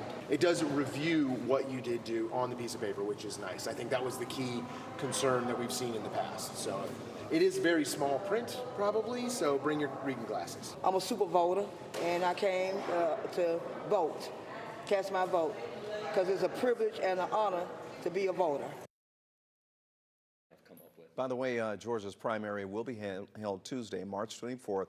Some people are asking, what happens if you vote early and then your candidate drops out? Well, we spoke with the League of Women Voters, who said that you're just out of luck until November, when you are able to vote in the general election for whichever candidate gets that nomination. Today at the state capitol, daylight savings time is one step closer to being on your November ballot. This Sunday, we're going to spring our clocks forward 1 hour, but both the House and Senate are considering bills asking voters if they want to continue observing the time change, or want to stay on a one-time year-round. One-time year-round. Well, sponsors want to add a non-binding question about the time change on the general election ballot this fall. The measure passed the Senate today, 53-0. And just in, this is breaking news, folks. In less than an hour, Governor Brian Kemp is set to hold a news conference with state health leaders. The Department of Health Commissioner and others will join Kemp at the state capitol around 10 o'clock tonight. We're going to have a live report. We already have a crew on the way to the scene. We're going to have more for you on that later on tonight. I'm meteorologist Chris Holcomb from the 11Alive Storm Trackers. As we continue to track the rain, I'm still talking with a lot of folks on Facebook Live right now. A lot of people saying hello. In fact, Deb is watching in Florida. Gwendolyn Watson says hello. A lot of people are saying that they are tired of this rain. And let's see, bring back the sunshine, please. That's from Renee Campbell asking for rain. And then Nana Brady says great weather for ducks from Dahlonega. Yeah, I think so. All the rain that's around here. We will see some breaks, but it's not going to happen until the end of the week. So here's what we're watching on radar. We have rain around, not as much on the north side, just a few scattered showers there. We're really seeing more of the rain that's taking place right now around Atlanta. There on the west side of the perimeter, right here up near Smyrna at 75 and 285, where we have some pockets of heavy rain coming down right there. That's going to move across the north end of the perimeter. Also here on the south side, we have some additional pockets of moderate to heavy rain from areas of Coweta County, Fayette County, Clayton County, Henry County, Newton County, Butts County, Jasper County, on into Putnam County, right around the Eatonton area and Lake Oconee. And then over to the west, we're also keeping an eye on some of these heavier showers that have been moving through. This cell right here that's right on the line there, right near Pine Mountain, crossed through the southern parts of Troup County earlier. It had 40-mile-an-hour winds with it. It has weakened somewhat. It continues to move over to the east. That's going to bring a little bit of heavy rain to parts of southern Meriwether County and into Upson County. Elsewhere, we still see some scattered showers in Alabama, but it's not a constant rain, so we will see some breaks in the action tonight. And then also, we're keeping an eye on these stronger storms with a tornado watch that's in effect here through parts of Arkansas, Missouri, western Tennessee, western Kentucky, and southern parts of Illinois. We're not concerned about that severe weather moving our way either. All right, so let me take you out there right now and show you what we're watching as we go through the rest of the nighttime hours tonight. Here's a look at what to watch over the next 12 hours with these temperatures that are actually going to move up a little bit during the nighttime hours tonight. It's not going to cool down. It'll actually get just a little bit milder out there. You can see here that right now we are in the 50s, right at 55, 54 degrees.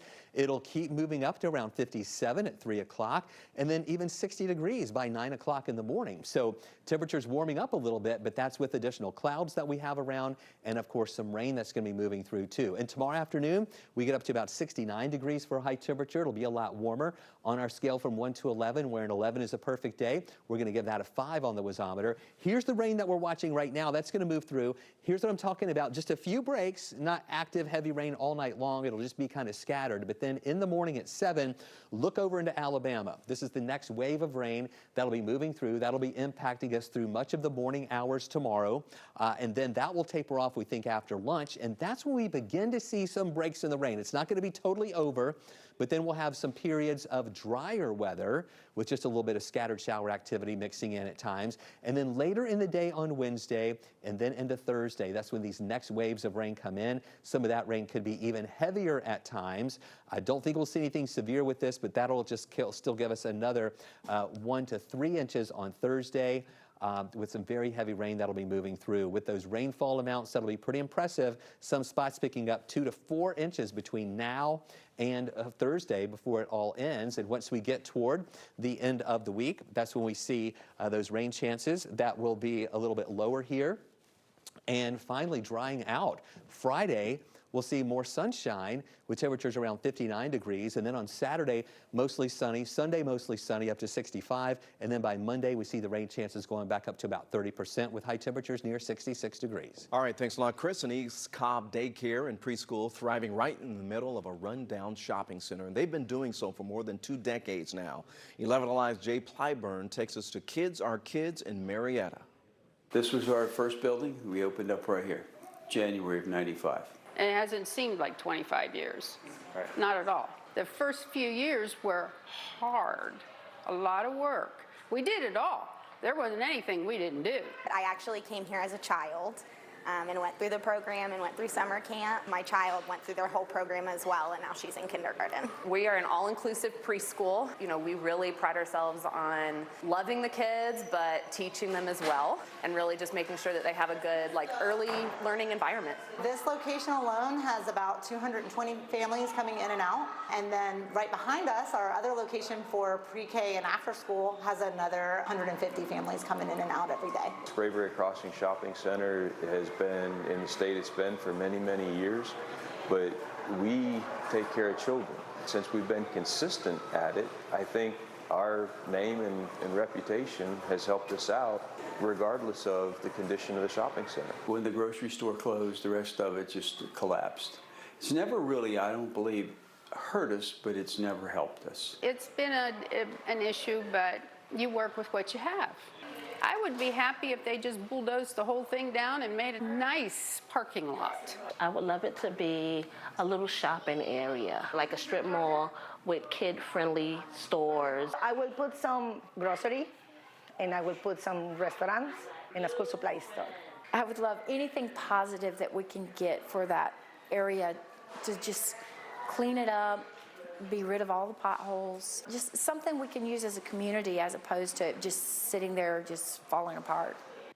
All right, so Kids Are Kids started right here in Metro Atlanta. It now has more than 170 locations nationwide, plus multiple locations in China. For more on their history, just go to myeastcobbnews.com. Big news for Georgia Tech hoops this afternoon. The Yellow Jackets have decided to withdraw their appeal of their NCAA penalty. This, of course, means no ACC tournament for Tech this year. But because of this, they will have full postseason eligibility next season. Georgia State football off and running with spring ball as of today. 9 starters returning on offense. But the key hole to fill, that'll be quarterback. GSU loses Dan Ellington, and head coach Sean Elliott wants the new signal caller to emerge in spring ball. We've got a lot of returning players.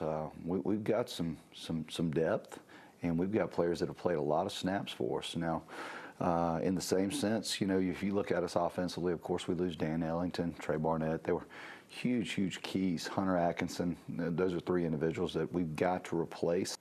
Should be a good spring for the Panthers. All right, the biggest shocker over the weekend, of course, Atlanta United star striker Joseph Martinez tearing that ACL in the season opener at Nashville FC. Hard to watch. Also, no timetable on his return, but it's highly unlikely, of course, that he will be back at any point this season after he has surgery. He's well on his way to becoming perhaps the greatest goal scorer in MLS history. He's got 77 goals through 84 games that the Five Stripes will desperately miss.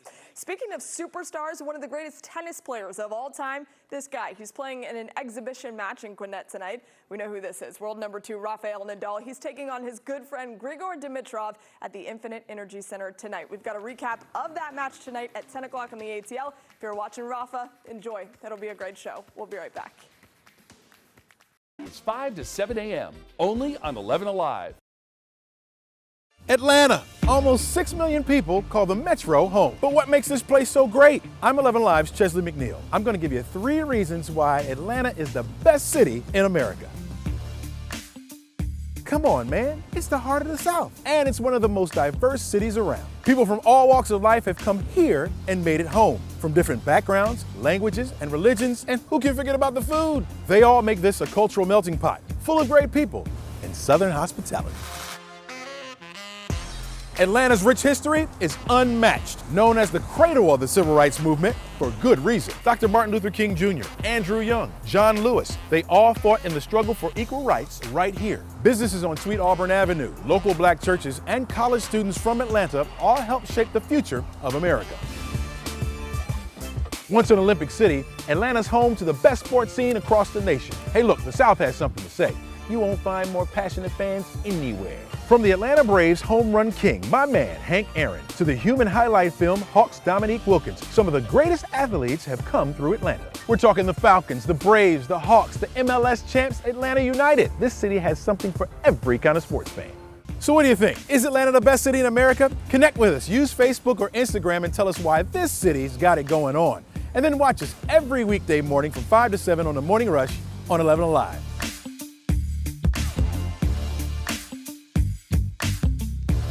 Televised newscasts not enough for you? Get even more at 11Alive's YouTube channel, where you'll find uncut interviews, extended body cam footage, live streams of Atlanta's biggest trials, and more. Subscribe to 11Alive today. Babe, where are my keys? Where's my lunch? Where's my phone? Hey, where's my blue shirt?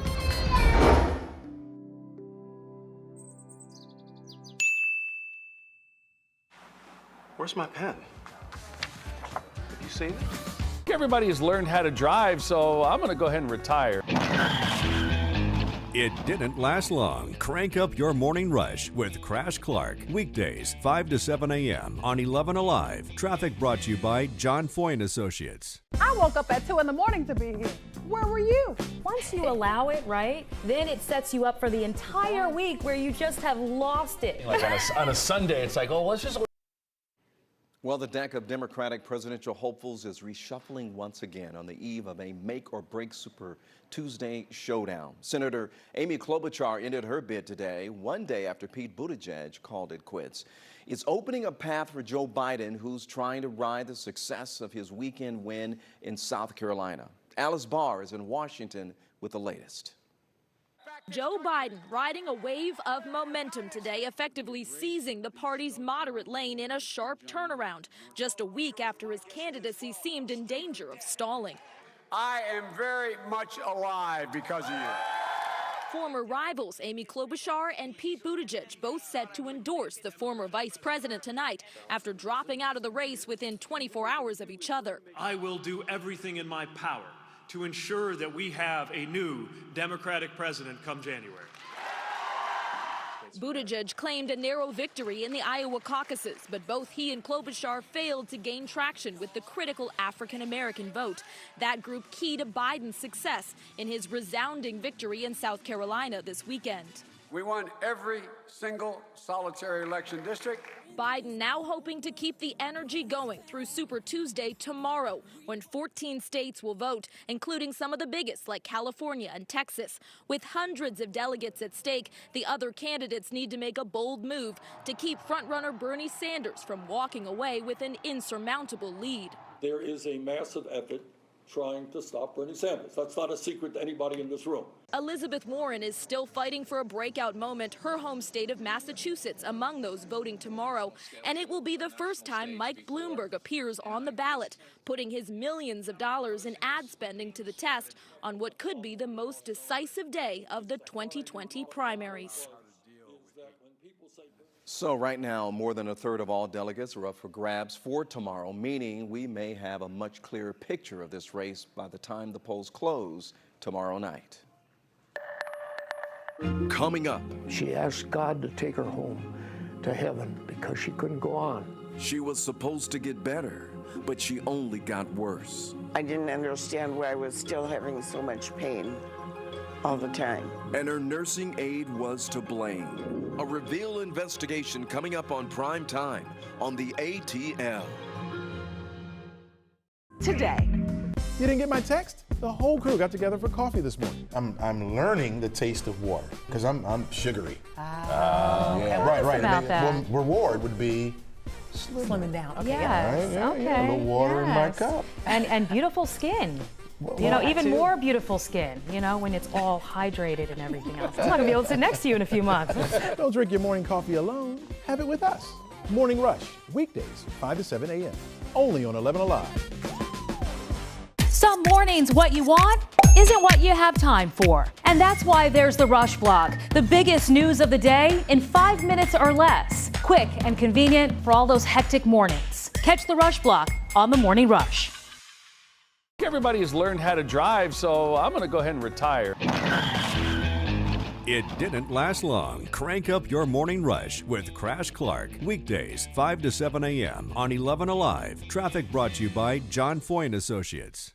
Atlanta is filled with great photo spots. And of course, I would know because this is my hometown. I'm 11Alive's Francesca Amaker, and I'm about to show you my picks for the 3 best Instagram spots in Atlanta. The Outcast mural is one of Atlanta's newest hotspots. Created by the artist Jex, people flock from all over the world just to get a shot of these 2 hip-hop legends.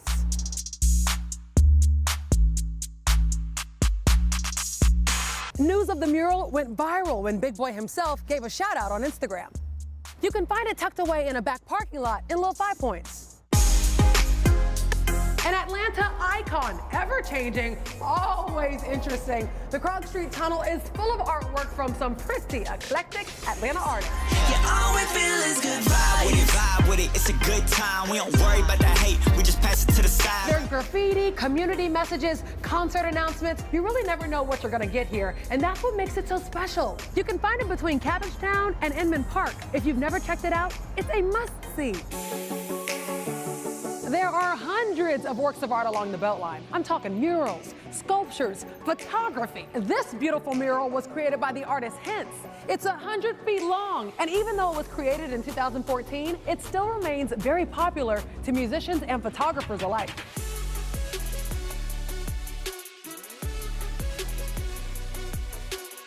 You can find it on the East Side Trail under Virginia Avenue. So let me know what you think. It doesn't have to be street art. Maybe your favorite spot is down the street from your home or a great view. Connect with me on Facebook and Instagram and share your favorite Instagram spots in Atlanta. And come hang out with me on Morning Rush, weekdays 5 to 7 a.m. on 11Alive. televised newscast not enough for you? Get even more at 11Alive's YouTube channel, where you'll find uncut interviews, Welcome to The Reveal on Primetime. I'm investigator Faith Abube. A Minnesota nurse assigned to take care of an elderly woman instead steals her prescription medication, leaving her in excruciating pain. But our sister station in Minneapolis discovered state health officials knew that nurse had a bad history, but didn't do anything about it. This case exposes cracks in the system that could be putting others in serious danger. For Levon Borsheim, the pain was so intense. It wasn't easy to take. Her husband Roger says his bride of 60 years wanted to die. She asked God to take her home to heaven because she couldn't go on. Levon had been prescribed so many opioids meant to dull the agony. I didn't understand why I was still having so much pain all the time. Even the doctors couldn't figure out why they weren't working until they finally did a test. Nothing shows up in her urine that any pain medicine is there. No meds in her system? How could that be? Levon had her medication laid out each week by a home health nurse named La Vang. We felt that he was our friend. A man they trusted. And he broke our trust. So, Mom? After that stunning test, their daughters called police and set up a sting. When officers searched Vang's car, records show they found pills and several empty prescription bottles belonging to Levon. He had been stealing them. How did you feel? Very violated. Even worse, not only had he been taking the oxycodone for months, Vang admitted to police that he'd replaced them with Tylenol. Investigators also found allergy medication, pills that made Levon lethargic but still left her in excruciating pain. It broke our hearts. We right away felt he must be doing this to others too. Turns out their hunch was right, and state regulators had failed to act. KARE 11 has learned that months before Vang ever stepped foot into the Borsheim home, he'd been fired from 2 home health agencies in late 2017. In both cases, patients, as many as 8 of them, accused Vang of stealing their pain meds. Those firings, by law, had to be reported to the Board of Nursing. What else did they know? Well, in March, right around the time Vang started with the Borsheims, the Minnesota Department of Health CC'd the board about a nurse they found responsible for missing pain medication. Vang isn't named, but KARE 11 has confirmed through sources he is that nurse. That's a very, very serious thing. Very serious. It demands action. So did the board take action? Not that the Borsheims or the public could see. Not after those firings in late 2017. Not after that Department of Health finding in March of 2018. It took 5 more months. No action until after police arrested and charged Vang with stealing from Levon. At the time of the arrest, Vang told police he was starting at a place called First Stat in a few days.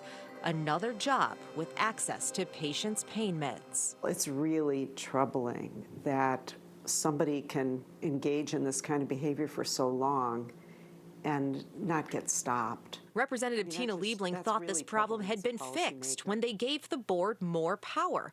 That was in response to a 2015 audit that found the Board of Nursing has acted too slowly to suspend nurses when public safety is at risk. We showed her Vang's history. Would you view that as risk to the public? Well, I certainly would. What does that tell you?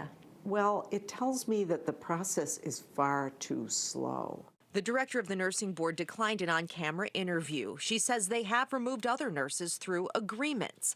But for a temporary suspension, they must determine whether the board has sufficient evidence to prove a violation of the law. But take a look at these numbers. The number of times the board has ordered a temporary suspension initially spiked after that 2015 audit, but it's fallen every year since, just 2 in the past 2 years. Since complaints aren't public, there's no way to know how many other La Vangs slip through the cracks. Your report has really put a spotlight on a hole in the system. This fall, Vang was sentenced to 18 months in federal prison. An unusually long sentence because of what prosecutors called callous disregard and causing Levon to suffer needlessly for months. Levon's health has since declined. She has gone through a much pain and misery. So has the Borsheim's faith in those who should have protected them. How does that make you feel that no one stopped him? Somebody didn't do their job. It's a national problem with a long history here in Georgia, too. We've been investigating claims of drug abuse and drug diversion by medical professionals in Georgia. And we found 4 years after our first report, our state agency still doesn't have a program to track any of these abuses. Like Minnesota, Georgia does have a mandatory reporting law, but there is still a lot of concern that not every company is doing it. You can see more in-depth investigations like this one by going to our website, 11alive.com. And don't forget to watch The Reveal, the only local investigation show in the country, Sundays at 6 on our sister station, 11Alive. Rain still coming down in many areas, and it's more than just light rain. We've got a lot of light rain around, but then within this, we have some pockets of moderate rain as well, especially here on the north side. This is right there in North DeKalb County and in central Fulton County, just on the north end of the perimeter there between Sandy Springs and over toward the Doraville, Norcross area. We have this one pocket of really heavy rain right here that is moving over toward the east. This is near Peachtree Corner Circle and Button Gwinnett Drive. That's going to be moving over closer to Berkeley Lake, just in the form of some heavy rain. It's not severe or anything. And then additional showers here on the south side as well, more around Atlanta in the city, and then more moderate shower activity along I-20 and south of that through Henry County down to Pike and Lamar County, Butts County, Putnam County, Morgan County, seeing some of that. As we widen out over toward Alabama, still some rain there, and even some of this with some thunder and lightning.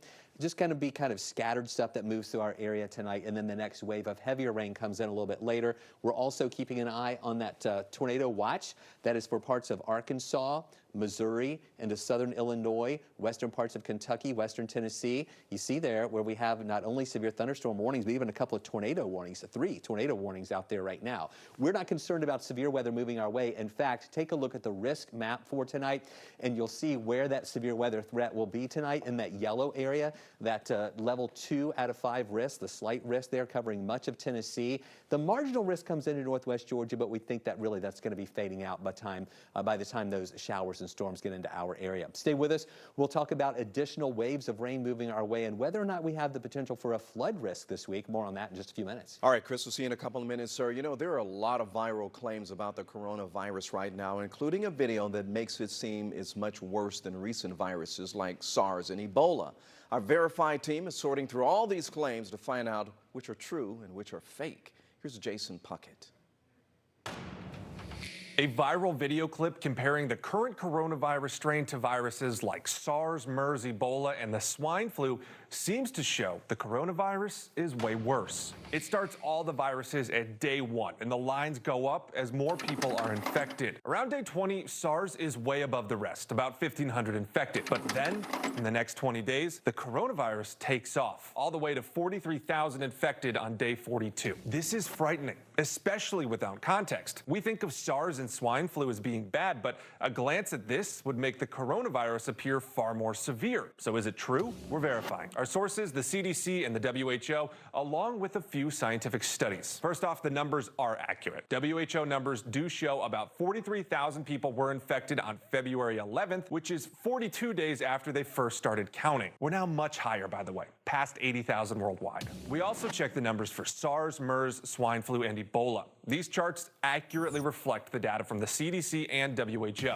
What does that mean? Simply, the chart is accurate. The current coronavirus is infecting more people at a faster rate than any of those other viruses. But this video is missing important context. We tracked down the original source, a 10-minute YouTube video, not a 40-second clip. If you play beyond the viral clip, you'll see that as you get into the hundreds of days, swine flu takes over and eventually gets up to 60 million infected worldwide. This video was actually trying to show that coronavirus isn't the worst, at least not yet. Bottom line, we can verify this video is true. The numbers are accurate and come from reputable sources, but the video doesn't show the whole story, and that context is key. For instance, this chart shows how infectious these viruses are, not how fatal. The coronavirus is the most infectious at this point, but it has the second lowest fatality rate. Only the swine flu had a lower rate, while SARS, MERS, and Ebola were much more deadly. Giving more context may take more time than a 40-second viral clip, but it can help make sure that we're focusing on facts, not fear. So if you see more like this, send us an email and we'll check it out. With your Verify, I'm Jason Puckett.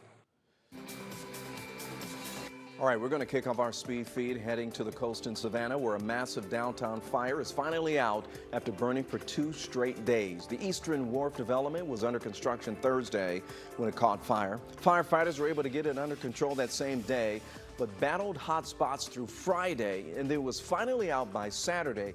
No one was hurt. However, one employee told our sister station in Savannah, hundreds of construction workers are now out of a job. An Athens bar owner accused of rape has pleaded not guilty. David Ippish is accused of raping a 21-year-old woman.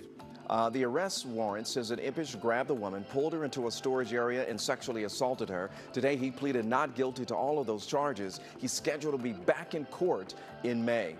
A wild arrest in Ackworth, and it's all caught on video. Officers say this guy right here, Skylar Greg was riding in a car late February when the driver got pulled over. Well, police said the driver cooperated, but Greg ignored those commands from the officers and got behind the wheel. They said they tased him, but he just kept going. They said they tased him again, but he threw it in reverse, almost hitting someone and then crashing into several vehicles. The report says that he was tased again, a third time, by another officer before he was finally arrested.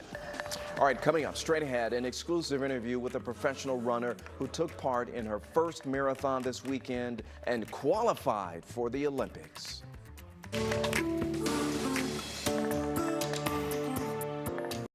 Almost 6 million people call the Metro home. But what makes this place so great? I'm 11Alive's Chesley McNeil. I'm going to give you 3 reasons why Atlanta is the best city in America.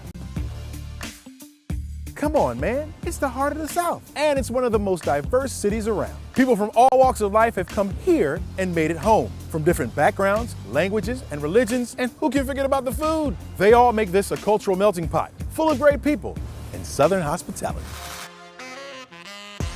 Atlanta's rich history is unmatched, known as the cradle of the civil rights movement for good reason. Dr. Martin Luther King Jr., Andrew Young, John Lewis, they all fought in the struggle for equal rights right here. Businesses on Sweet Auburn Avenue, local black churches, and college students from Atlanta all helped shape the future of America.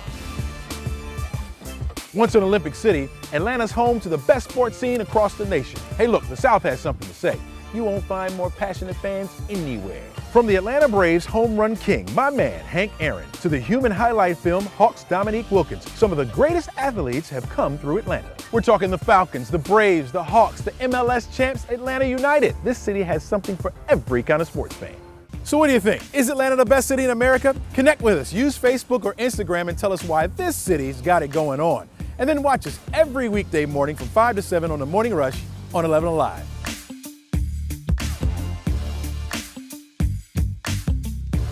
Televised newscasts not enough for you? Get even more at 11Alive's YouTube channel, where you'll find uncut interviews, extended body cam footage, live streams of Atlanta's biggest trials, and more. Subscribe to 11Alive today. Babe, where are my keys? Where's my lunch? Where's my phone? Hey, where's my blue shirt?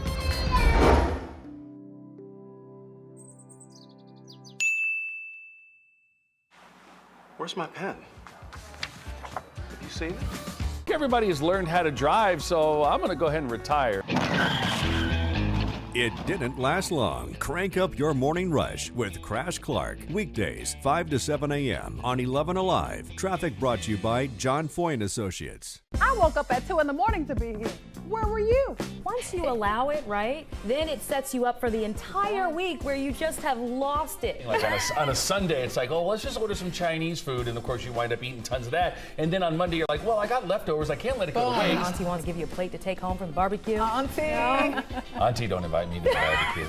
I'm gonna be looking for you next time, so use the hashtag and let us know you're hanging out with us. Morning Rush, weekdays, 5 to 7 a.m. only on 11Alive. The 11Alive app is your go-to source for all things Atlanta. You hear what happened today? I'll tell you all about it. Breaking news the moment it happens. The boil water advisory. Hyper-local, accurate weather alerts. You may want to grab that sweater.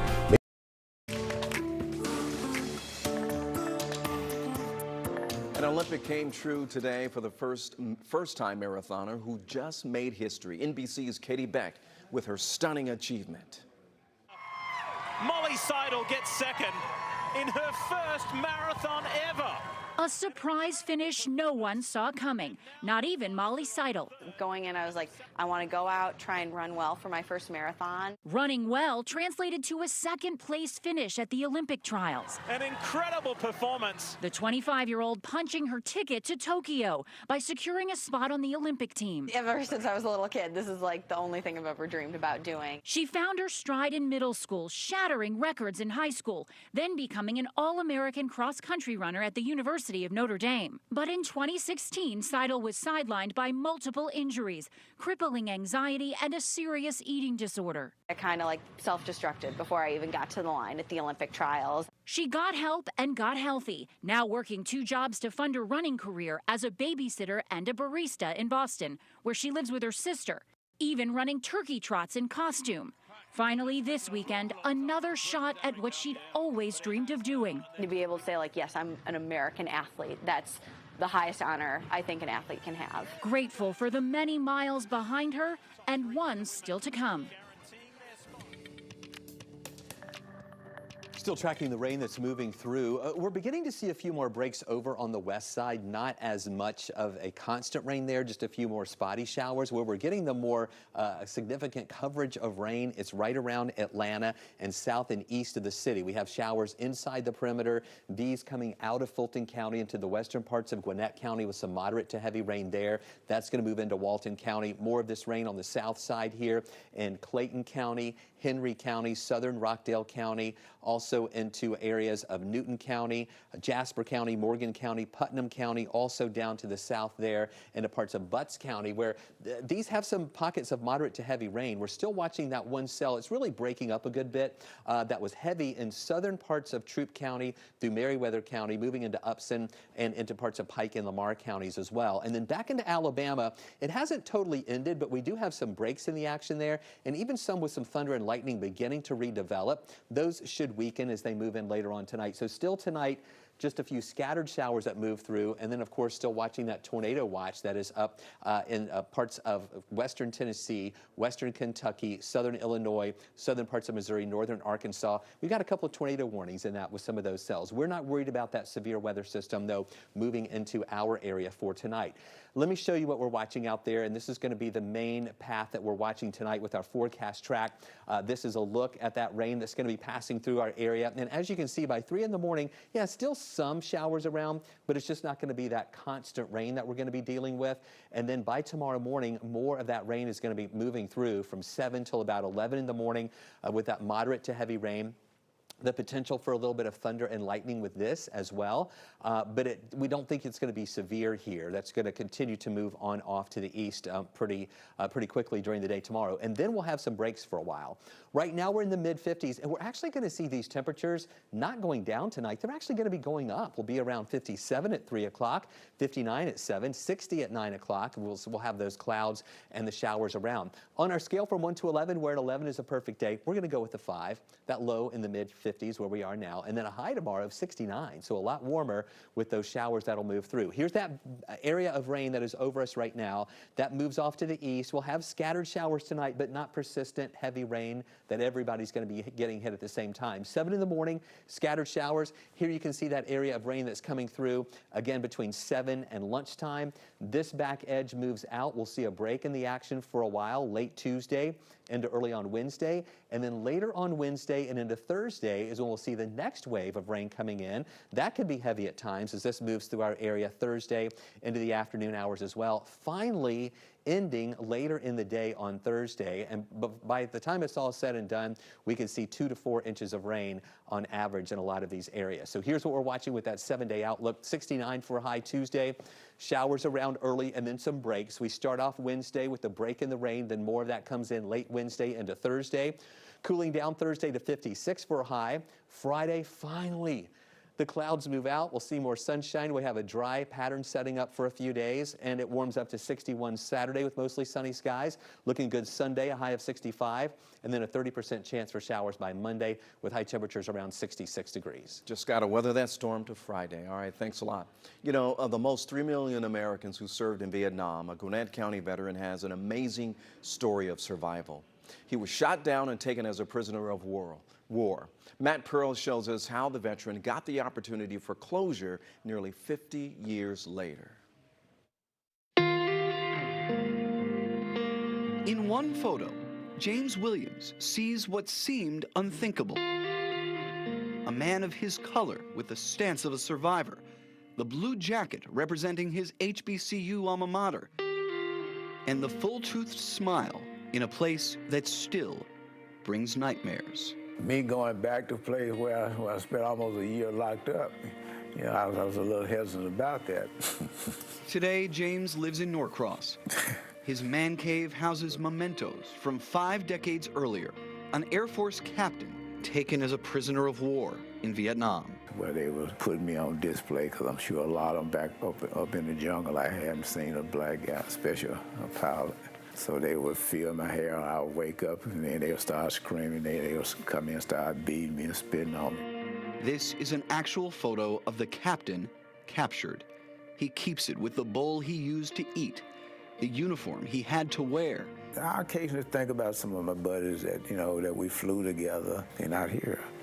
And that's why I look at it and say, hey, God has some plan for me. He had his protected arm, hands around me, you know. Because, hey, I got something else planned for you. You're my Valentine every day. James is retired now. This past fall, a group called Valor Administration offered James the chance to go back to Vietnam. They called me up and said, hey, Colonel, we are planning a trip to Vietnam, and we'd like for you to be our guest to go back with us. For 1 week, now Lieutenant Colonel James Williams returned to where he once served. They had already pre-planned for me to meet the pilot who shot me down. And then when they said, no, he actually passed away in 1980, but we made plan for you to meet his wife.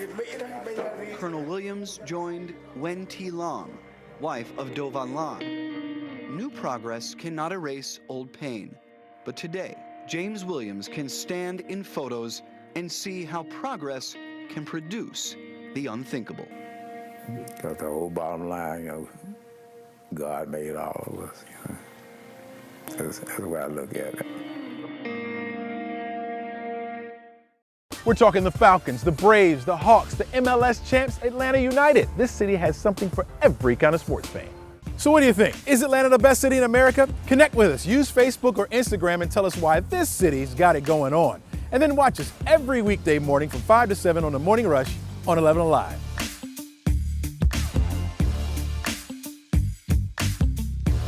Televised newscasts not enough for you? Get even more at 11Alive's YouTube channel, where you'll find uncut interviews, extended body cam footage, live streams of Atlanta's biggest trials, and more. Subscribe to 11Alive today. Babe, where are my keys? Where's my lunch? Where's my phone? Hey, where's my blue shirt?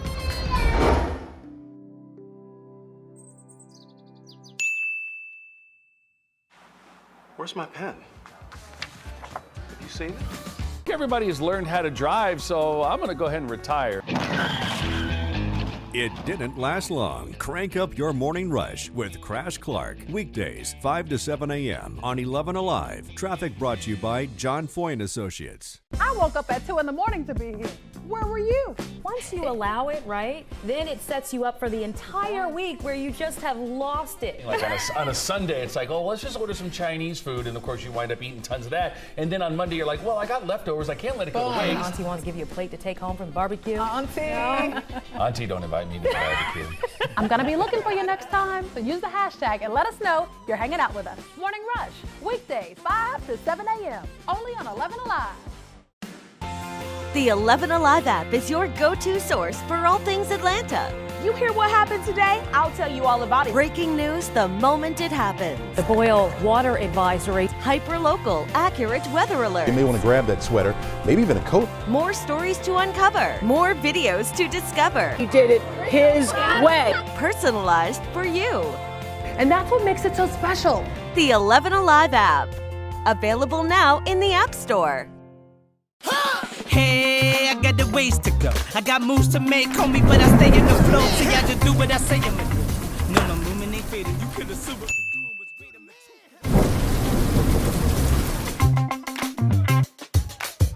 Oh, and so I was saying, there There is always something filming here in Atlanta, from movies to TV shows, you name it. And so the A Scene keeps up with all of it for you. Casting calls, which big celebrities are in town, what's filming, and if it's in your neighborhood. It's like an inside scoop. Oh, nice. But you know, I really wish you would have told us we were filming this today. Ooh, did I not text you? All right. Ah, it's in my drafts. That's my bad.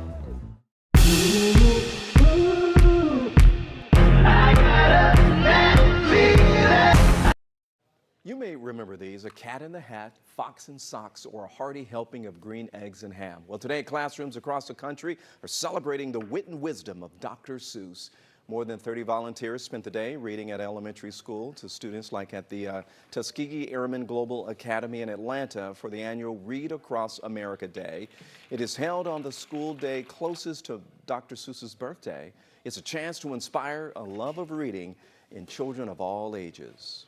I think sometimes people confine you to what you're supposed to be, and reading gives you a chance to see what the world really offers you. And according to Atlanta Public Schools, data shows children who cannot read by third grade are 4 times less likely to graduate high school.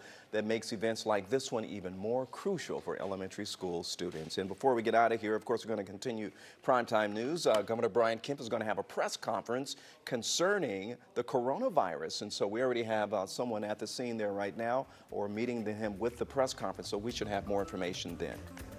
So stay tuned, more primetime news coming up, including that press conference. Stay with us. Sit next to you in a few months. Don't drink your morning coffee alone. Have it with us. Morning Rush, weekdays, 5 to 7 a.m. Only on 11Alive. Some mornings, what you want isn't what you have time for. And that's why there's the Rush Vlog, the biggest news of the day in 5 minutes or less. Quick and convenient for all those hectic mornings. Catch the Rush Vlog on the Morning Rush. Everybody has learned how to drive, so I'm going to go ahead and retire. It didn't last long. Crank up your morning rush with Crash Clark. Weekdays, 5 to 7 a.m. on 11Alive. Traffic brought to you by John Foy & Associates. Atlanta is filled with great photo spots. And of course, I would know because this is my hometown. I'm 11Alive's Francesca Amaker, and I'm about to show you my picks for the 3 best Instagram spots in Atlanta.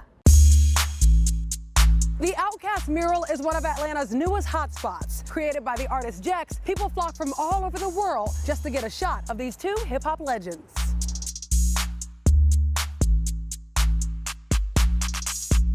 News of the mural went viral when Big Boy himself gave a shout out on Instagram.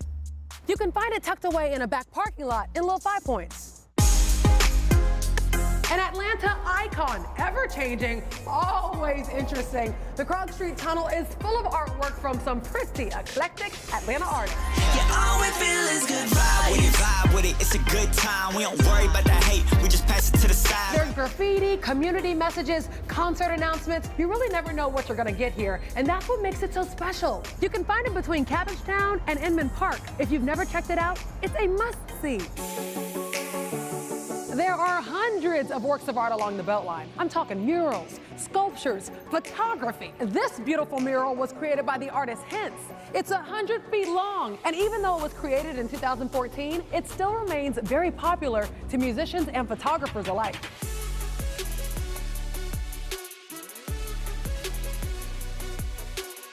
You can find it on the East Side Trail under Virginia Avenue.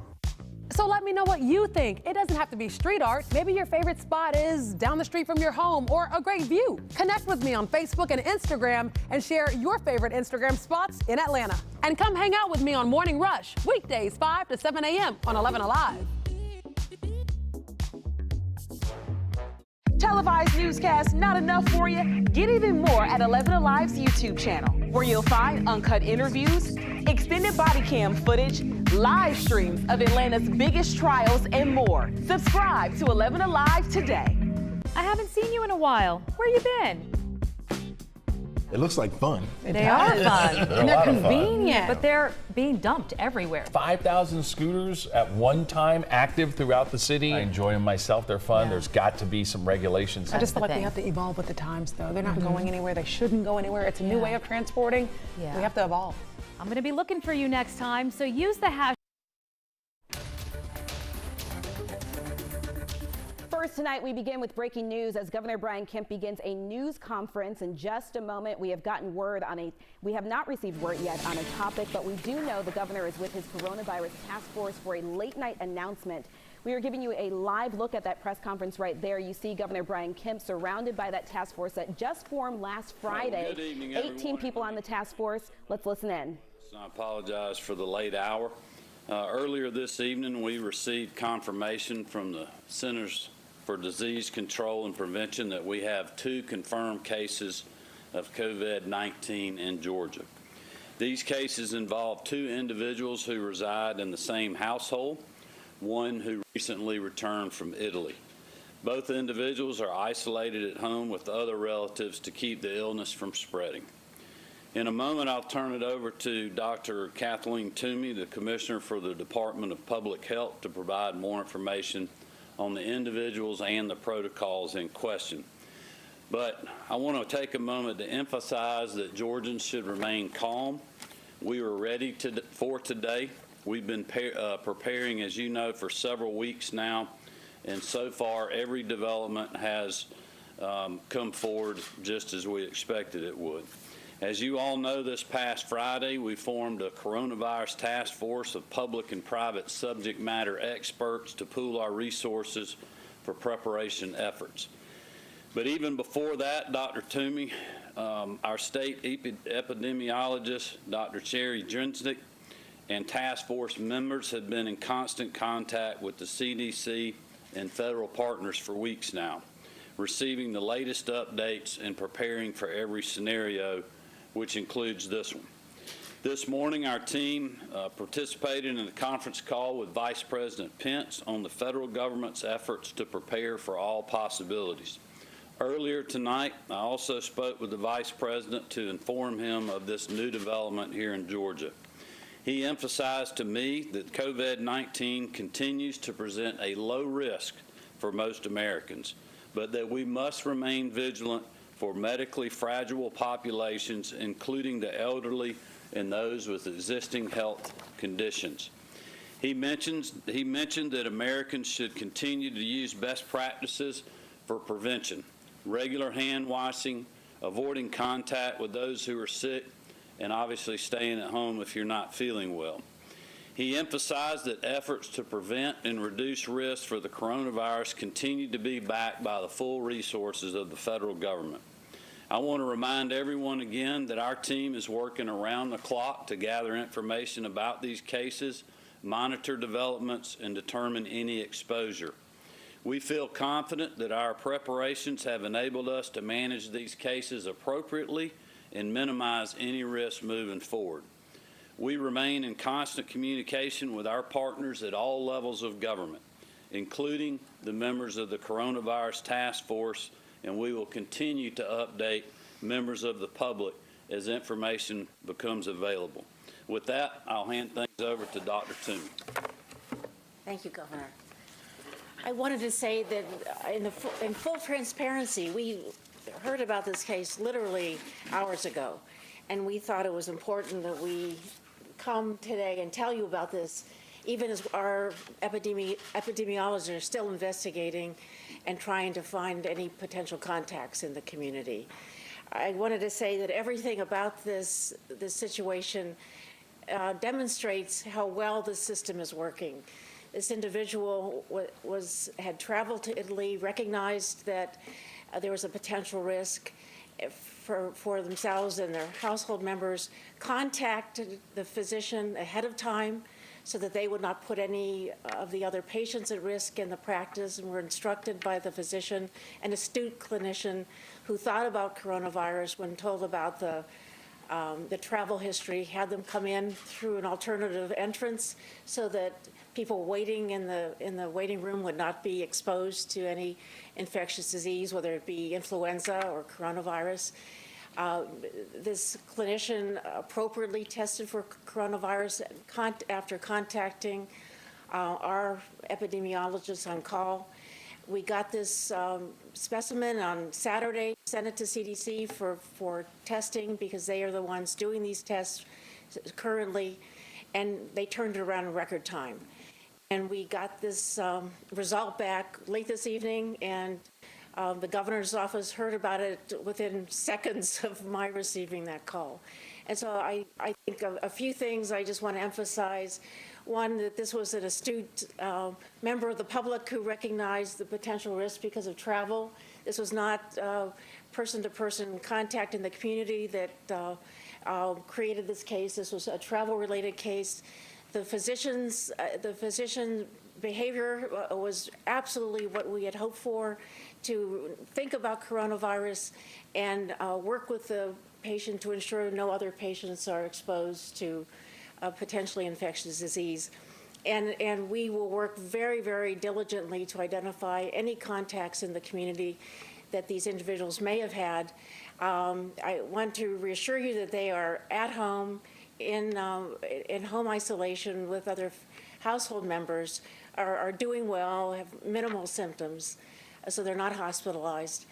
And we will continue to search for any contacts to ensure that we stop any further spread in the community, because that's our goal. You know, we've identified a case, or 2 cases now in Fulton County, but we don't want that to go any further. And that's why we do contact investigation. And that's going on now, even as we're meeting. Our epidemiologists are at work, and will continue to do so through tomorrow until all the identified contacts have been found. And so I thank you for the opportunity to let you know. But from my perspective, this is a system that we established working well.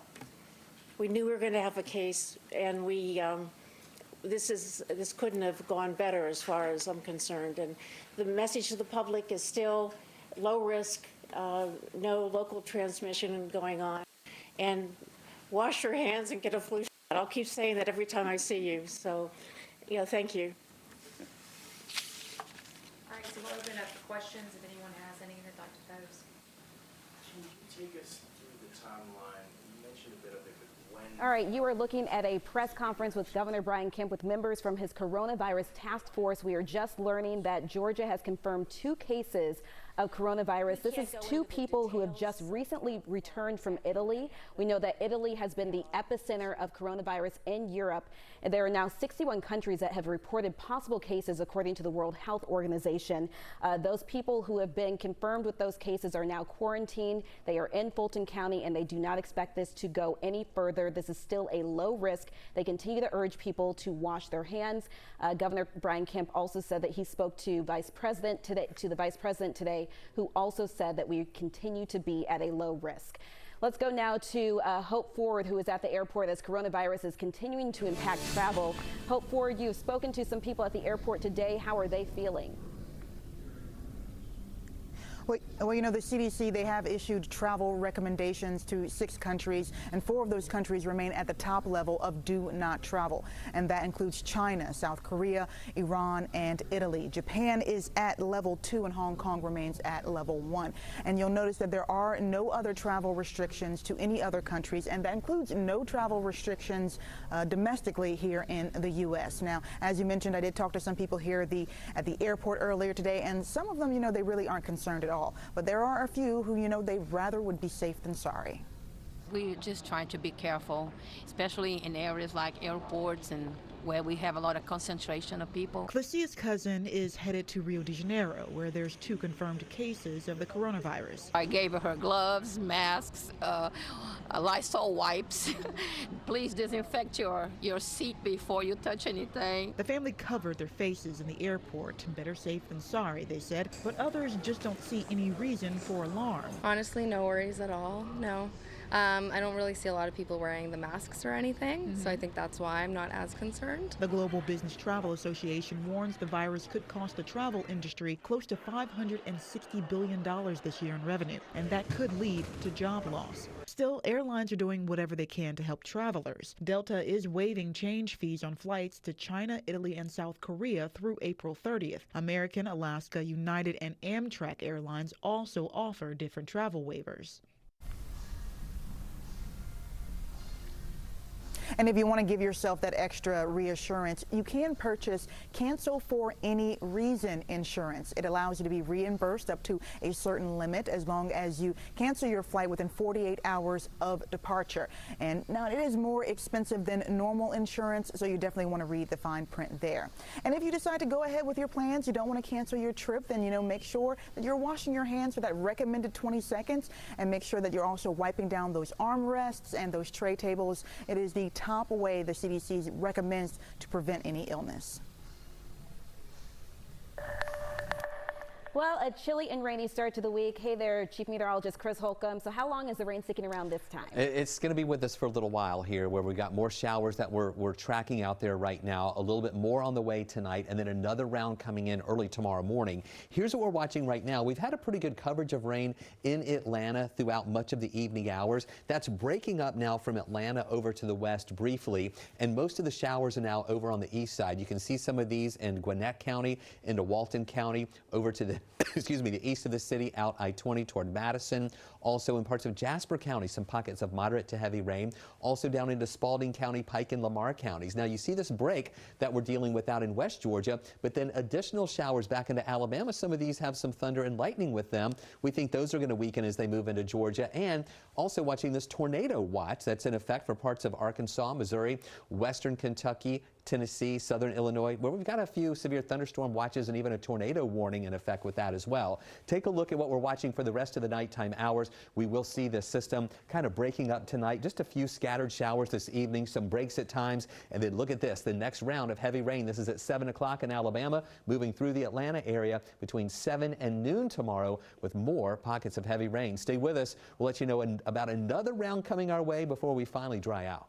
All right, Chris, thank you. On the eve of Super Tuesday, this is a huge night for former Vice President Joe Biden, Senator Amy Klobuchar and former Mayor Pete Buttigieg throwing their support behind Biden after ending their own campaigns.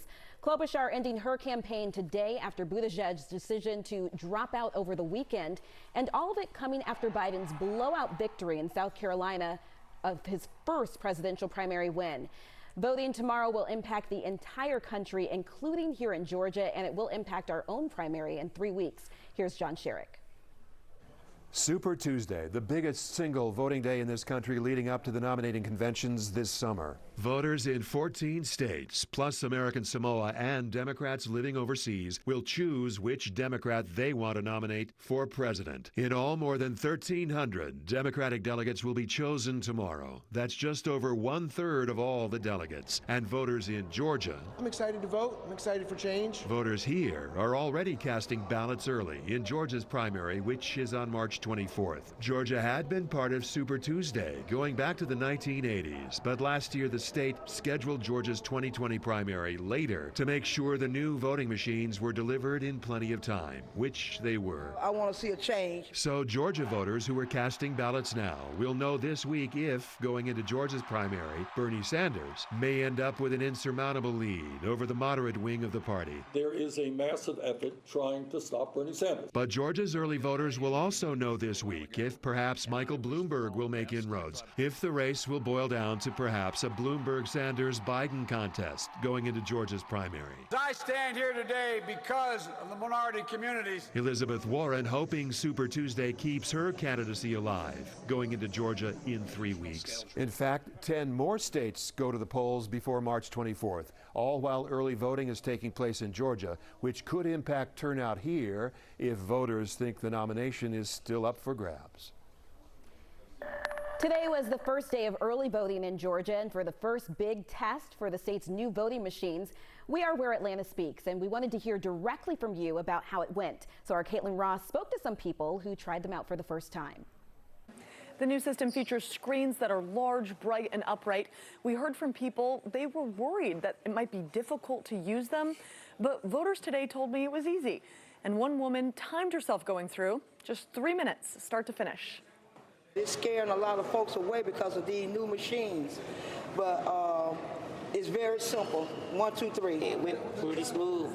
Actually, I think I like it better than the process we had prior. It's great. It's easy, and it takes no time, and I suggest get out and vote. It doesn't review what you did do on the piece of paper, which is nice. I think that was the key concern that we've seen in the past. So it is very small print, probably, so bring your reading glasses. I'm a super voter, and I came to vote, cast my vote, because it's a privilege and an honor to be a voter.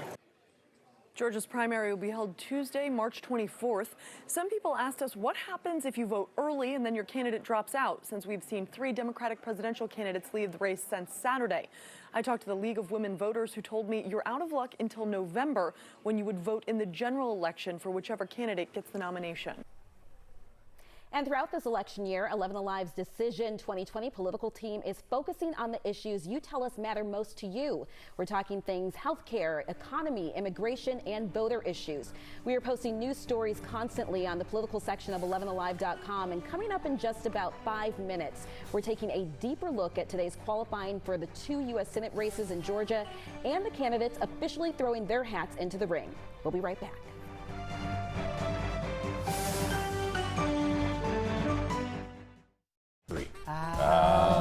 Right. About that. Reward would be Slimming down. Okay. Yes. yeah, Okay. a little water in my Yes. cup. And beautiful skin. You know, even more beautiful skin, you know, when it's all hydrated and everything else. I'm not going to be able to sit next to you in a few months. Don't drink your morning coffee alone. Have it with us. Morning Rush, weekdays, 5 to 7 a.m. Only on 11Alive.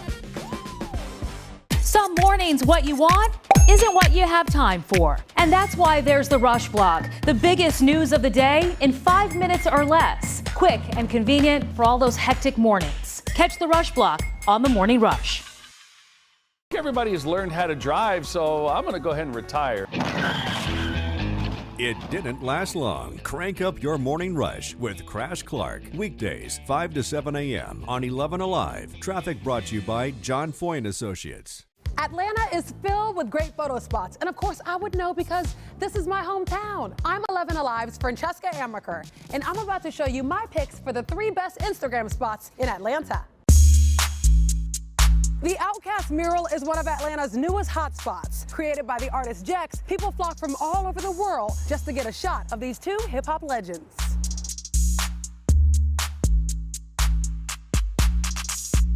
News of the mural went viral when Big Boy himself gave a shout out on Instagram. You can find it tucked away in a back parking lot in Little 5 Points. An Atlanta icon, ever-changing, always interesting. The Krog Street Tunnel is full of artwork from some pretty eclectic Atlanta artists. Yeah, all we feel is good vibe with it, it's a good time. We don't worry about that hate. We have some breaking news. Georgia has now become the 15th state in the country with confirmed coronavirus cases. 2 people who recently returned from Italy have been confirmed with coronavirus. They are currently under quarantine. Governor Brian Kemp held a press conference late tonight, giving that information to us, along with his task force of 18 people, the coronavirus task force that was established last Friday. They said there is still no reason to be concerned. This is a low risk. They got that information very quickly and acted very quickly. As we receive more information about it, we will bring it to you. But once again, 2 people confirmed with coronavirus here in Georgia. Now let's get over back to Chief Meteorologist Chris Holcomb. The rain is here to stay for just a while longer. The rest of this week, possibly. Chris, what are you seeing? Well, we're seeing it stick around with us. It's going to be soggy here for the next few days, but within this few-day pattern, we'll still have some dry hours. So it's not going to be raining constant that whole time, but we're really not going to dry out until we get toward the end of the week. We have this rain that we're watching right now, a lot of light rain and some pockets of moderate rain. The heaviest activity, or the best concentration of this, is over on the east side right now. We have some heavier showers in parts of Gwinnett County, on the Barrow County line through Walton County, down into parts of Newton County, Morgan County, Jasper County, Putnam County, Henry County, also over here into Butts County, over in parts of Pike and Lamar counties as well. And then over here in West Georgia, we have a little bit of a break, just some scattered showers. But then as you move back into Alabama, you see a little more shower activity. These with some thunder and lightning, those are pushing pushing toward West Georgia. So just know that in Rome, you might see some of these flashes of lightning here from the distance. Cleveland County, Randolph County, you're going to see some of that moving into your area in just a little bit too. And then we have more activity that is back up to the north. This is where we have severe weather as a possibility here in this tornado watch in northern parts of Arkansas, southern Missouri, southern Illinois, into areas of western Kentucky and western Tennessee. Severe thunderstorm warnings and some tornado warnings within that. We do not think that system is going to move toward us. Here's what we're watching for the rest of the nighttime hours tonight. We're going to see temperatures actually rising a little bit. You can see a live look here in Gwinnett County, a little bit of foggy conditions here. But as those temperatures rise, instead of us moving down closer to the dew point, we're moving away from the dew point. So we shouldn't see widespread fog for the overnight hours, but warming up into the upper 50s here by the time a lot of you are waking up. But then we have that next round of rain that'll move our way. Going with a 5 on the wasometer tomorrow, high temperatures up to 69 degrees. Here is the timeline of what we're watching. We have the rain in our area now. That moves out. Just scattered stuff overnight. Here comes the next wave coming out of Alabama. That's going to swing through for the morning hours tomorrow till around lunchtime. That moves out, and then we're going to see a break in the rain for a while. It's not going to be constant, just some dry hours here for a while, and then late on Wednesday and into Thursday, that's when we have the next round of heavy rain that'll be moving our way, and that's going to stick with us for a while on Thursday before it finally moves out later in the day, and then we begin that drying out process as we get toward the end of the week. Rainy conditions Tuesday and Wednesday, a little thunder and lightning possible with highs in the 60s. The rain ends late Thursday, a high of 56, and then dry for the weekend, and then our next chance of rain coming in here for your Monday. Let's take a look at our weather wow moment of the day. You know, we shared this on our Facebook page, and thousands of people commented on it and shared it as well. So we wanted to show it to you tonight. This is a house up in the New York area. Where we saw here the rain and the wind and the mist there that covered this house. So a crazy, crazy sight there. We love seeing your weather wow moments here locally. The best way to share those with us is on Facebook. Search 11Alive Storm Trackers. Join that group, and that's the first place we go whenever we're looking to see some of your weather pictures, videos, and weather information. I'm Francesca Emacher with the A Scene. That's a wrap for the latest installment of The Suicide Squad, filmed right here in Georgia. Why the production was especially emotional for the film's director. I got those details coming up for you in the A Scene. Televised newscasts not enough for you? Get even more at 11Alive's YouTube channel, where you'll find uncut interviews, extended body cam footage, live streams of Atlanta's biggest trials, and more. Subscribe to 11Alive today. Babe, where are my keys? Mom, where's my lunch? Where's my phone? Hey, where's my blue shirt?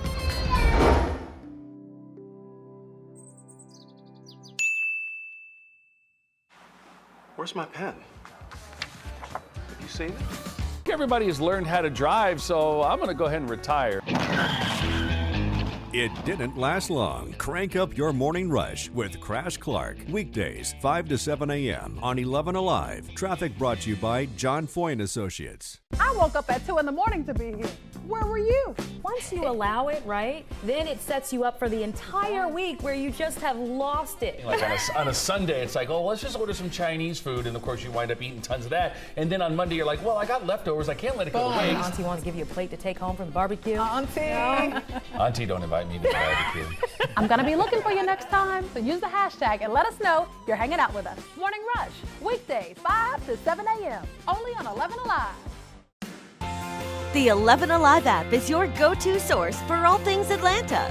You hear what happened today? I'll tell you all about it. Breaking news the moment it happens. The boil water advisory. Hyper-local, accurate weather alert. You may want to grab that sweater, maybe even a coat. More stories to uncover. More videos to discover. He did it his way. Personalized for you. And that's what makes it so special. The 11Alive app. Available now in the App Store. Hey, I got the ways to go. I got moves to make, call me, but I stay in the flow. See, I just do what I say I'm gonna do. No, my movement ain't faded. You could assume what the doing was great.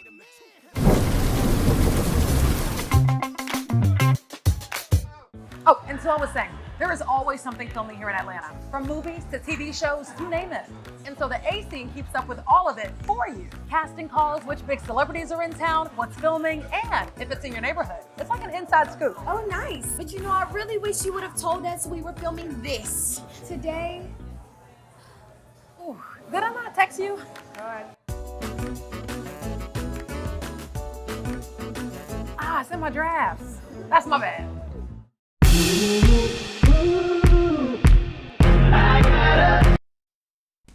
All right, folks, you know what time it is. You see your screen. It is time for Monday's edition of the A Scene, and we are kicking off with the biggest, the hottest audition to hit Atlanta over the weekend. P. Diddy is back with a second round of his hit show, Making the Band, and here's a quick recap.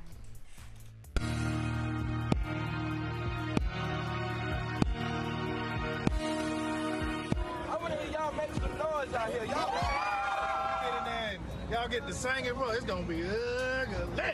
Ugly. That is video from the group 112, which was one of the many Atlanta artists that judged the competition that went down on Friday at Center Stage. Now, fans came out to sing their hearts out to judges Quavo and Monica, even quality control music honchos Pierre P. Thomas and Kevin Coach K. Lee. Now, the auditions were filmed, so there's not much behind the scenes video to show you because it's exclusive to them, but we can't wait to see what Atlanta artists make it to the next round.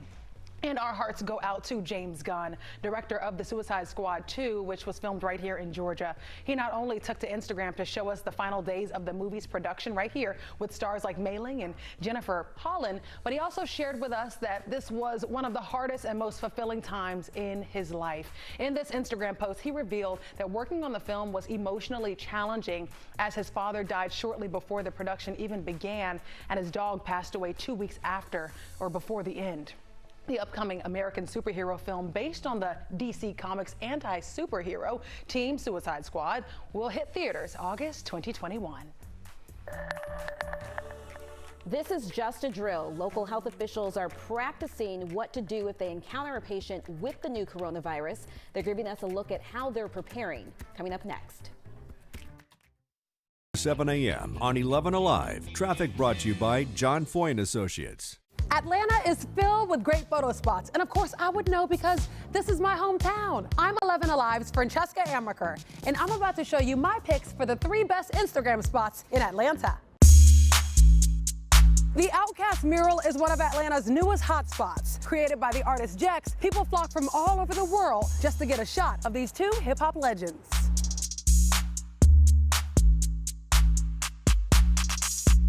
News of the mural went viral when Big Boy himself gave a shout out on Instagram. You can find it tucked away in a back parking lot in Little 5 Points. An Atlanta icon, ever-changing, always interesting. The Krog Street Tunnel is full of artwork from some pretty eclectic Atlanta artists. Yeah, all we feel is good vibe with it. It's a good time. We don't worry about the hate. We just pass it to the side. There's graffiti, community messages, concert announcements. You really never know what you're gonna get here, and that's what makes it so special. You can find it between Cabbagetown and Inman Park. If you've never checked it out, it's a must-see.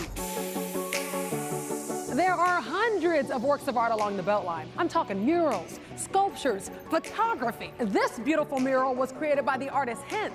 It's 100 feet long, and even though it was created in 2014, it still remains very popular to musicians and photographers alike.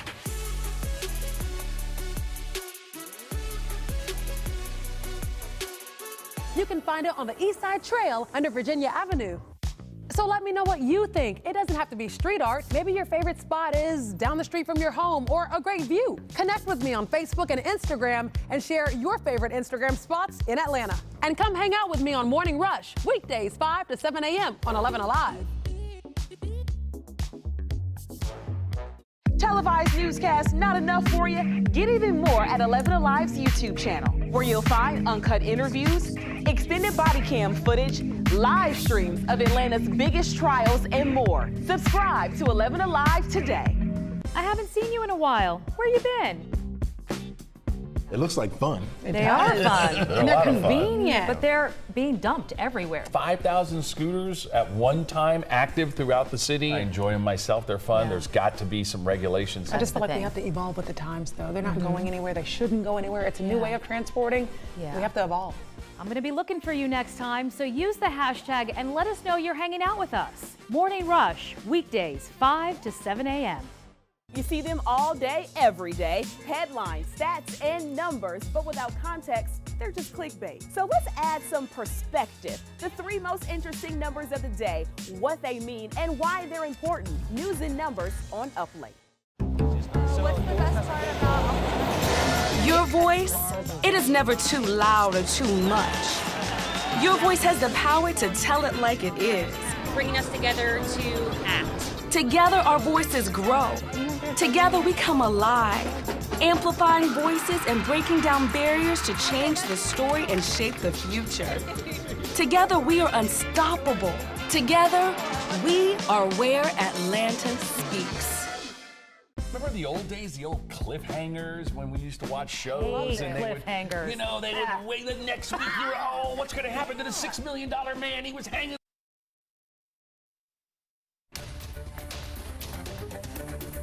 We continue with breaking news tonight. Georgia Governor Brian Kemp confirmed the first 2 cases of coronavirus here in Georgia just about 30 minutes ago in a late-night press conference. As the number of people in the U.S. with coronavirus keeps growing, health clinics are preparing for that. Hope Ford shows us how one clinic is running test drills.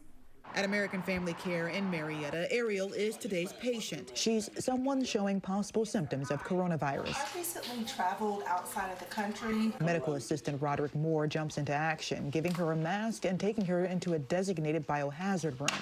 He suits up in protective gear and gives a brief exam. Friday, I got a first-hand look at this emergency drill where doctors treat mock patients. We're taking the necessary steps to protect our patients, but to protect ourselves and our staff. They walk through different scenarios so they can respond quickly if someone shows symptoms of the mystery virus. Did you get a flu shot? I did not. If the patient shows flu-like symptoms, but the flu test comes back negative, the patient is told the probability they have coronavirus is high. If coronavirus is suspected and the symptoms are mild, the patient is told to quarantine in their home immediately. The clinic contacts the health department, who will follow up with the patient. But if their symptoms are extreme, we would probably call the ambulance and brief them about what we were encountering so that they can take the necessary precautions en route. Dr. Dylan Sarles says the drill started in the last few days with the help of information from the National Health Department. There's no known cases of coronavirus in Georgia, but the doctor says it doesn't hurt to practice. It was helpful to do it ahead of time so that when and if we were to ever get a patient, it's not going to be a system of chaos. We've been seeing a lot of viral claims about the coronavirus, including a video that makes it seem much worse than recent viruses like Sars and Ebola. Our Verify team is sorting through these claims to find out which are true and which are just false. Here's our Jason Puckett.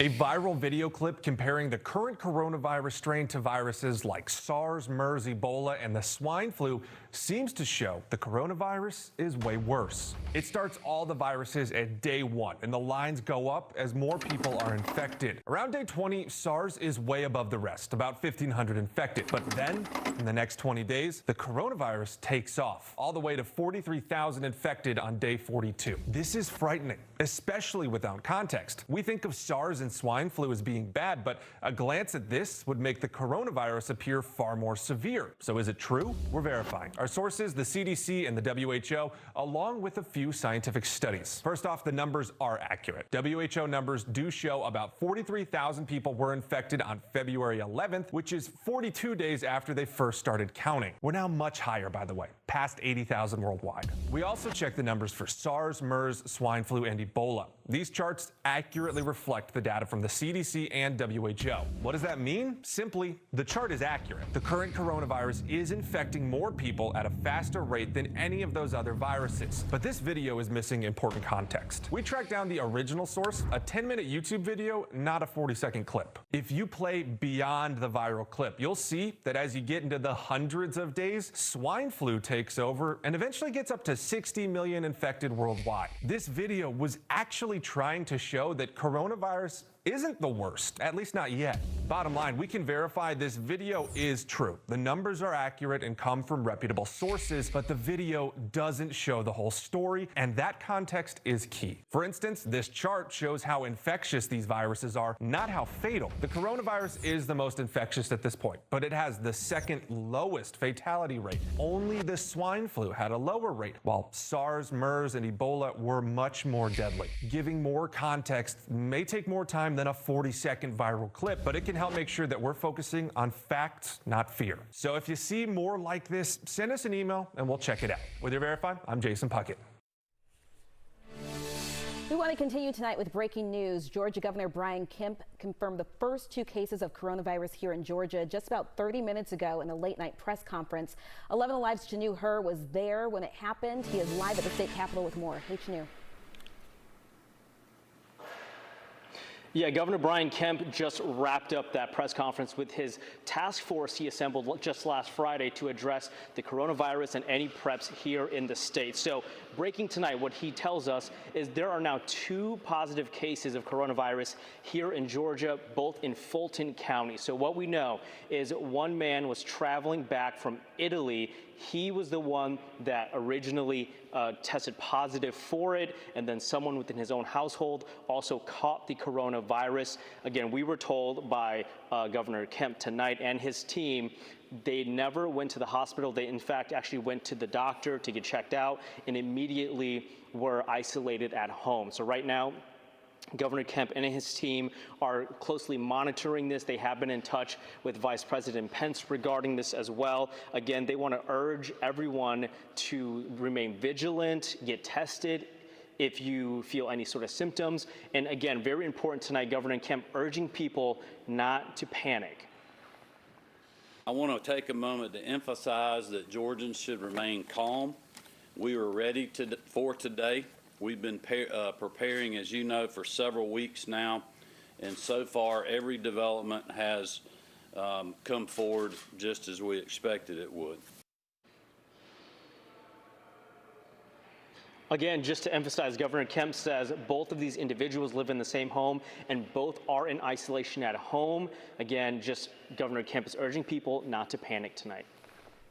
All right, good information there, Chanu. Thank you. As this continues to develop, we have an entire special section with everything you need to know about coronavirus on 11alive.com. There you can learn more about the symptoms and how long it typically takes to get over the virus.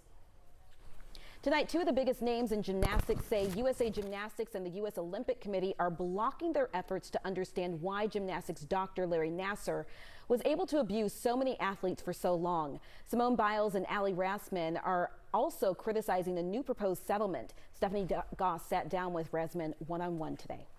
I mean, it's devastating. It's incredibly draining. Allie Rassman sounding off, angry and frustrated over how she says gymnastics officials have handled the sexual abuse scandal that rocked her sport. Former gymnastics doctor Larry Nassar is currently serving a life sentence after more than 150 women, including Rassman, came forward accusing him of sexual abuse. USA Gymnastics, the United States Olympic Committee, they refuse to take any accountability to address the issue, to figure out what went wrong. And now USAG has proposed a settlement that would provide financial compensation for victims, but would release U.S. Olympic officials and some former gymnastics leaders from liability. How has it been received? Not very well. It's honestly, it's offensive. It just shows they don't care. They're just trying to, push it under the rug and hoping that I think people forget about it when they watch the Olympics this summer. After the landmark Harvey Weinstein verdict last week, Rassman wrote a letter praising the survivors from that case before turning to her own. In the letter, she criticizes USA Gymnastics and Olympics leadership. You call what they're doing in this letter a cover-up. What are they covering up? Well, the problem is I don't know exactly. I don't know all the answers. And in order to make real change, we need to understand exactly what went wrong. Can you explain for people who may not understand what they are fighting you on specifically? Well, I personally would like to see USA Gymnastics and the United States Olympic Committee release all their documents and data because they are not doing that. They're not answering our questions. NBC News reached out to USA Gymnastics for response to Rassman's comments. The organization says in part that it has fully cooperated with all investigative bodies, adding it must respect the confidentiality and integrity of the process. The U.S. Olympic Committee told NBC News in a statement in part that they have deep respect and empathy for the victims and that they are committed to achieving justice for the survivors in an expedited manner. Both groups are also under fire from their biggest star, Simone Biles, who tweeted, "Wish they both wanted an independent investigation as much as the survivors and I do." Last summer, the champion was in tears. You literally had one job and you couldn't protect us. All of this happening with the Summer Games looming. It's less than 6 months to the Olympics in Tokyo. What is this situation doing to morale on that team? It's hard to put into words. You know, I've been watching the gymnasts and I'm really proud of them. I think that they are doing an amazing job. I am heartbroken that this is still going on. The Olympic champion says gymnastics leadership is failing the athletes. We did our job and we worked really hard. We did the best that we could and we won gold medals for Team USA, and we're asking them now to work really hard and to do the right thing by us, and we don't feel that same effort from them. USA Gymnastics tells NBC News it was, quote, deeply committed to learning from these investigations and finding ways to prevent abuse in the future. The organization says it has also instituted reforms, including updated bylaws focused on sports safety and clear policies about reporting abuse. We have some rain out there right now, and another round of it in Alabama that is producing some thunder and lightning that's inching closer to the Georgia line. Stick with us. We'll let you know what happens when that moves into our area coming up. Next in sports, the Hawks seeking their third straight win, an exciting matchup between two of the league's best young players. Highlights coming up next. The South has something to say. You won't find more passionate fans anywhere. From the Atlanta Braves home run king, my man Hank Aaron, to the human highlight film Hawks Dominique Wilkins, some of the greatest athletes have come through Atlanta. We're talking the Falcons, the Braves, the Hawks, the MLS champs, Atlanta United. This city has something for every kind of sports fan. So what do you think? Is Atlanta the best city in America? Connect with us. Use Facebook or Instagram and tell us why this city's got it going on. And then watch us every weekday morning from 5 to 7 on The Morning Rush on 11Alive.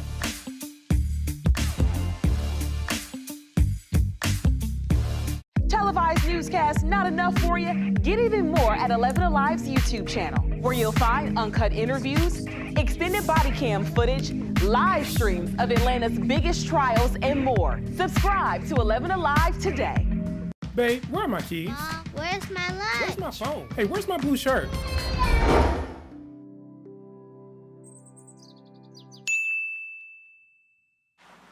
Where's my pen? Have you seen it? Everybody has learned how to drive, so I'm going to go ahead and retire. It didn't last long. Crank up your morning rush with Crash Clark. Weekdays, 5 to 7 a.m. on 11Alive. Traffic brought to you by John Foy & Associates. I woke up at 2 in the morning to be here. Where were you? Once you allow it, right, then it sets you up for the entire week where you just have lost it. Like on a Sunday, it's like, oh, let's just order some Chinese food, and of course you wind up eating tons of that. And then on Monday, you're like, well, I got leftovers. I can't let it go to waste. Auntie want to give you a plate to take home from the barbecue? Auntie. No. Auntie, don't invite me to the barbecue. I'm going to be looking for you next time, so use the hashtag and let us know you're hanging out with us. Morning Rush, weekdays, 5 to 7 a.m., only on 11Alive. The 11Alive app is your go-to source for all things Atlanta.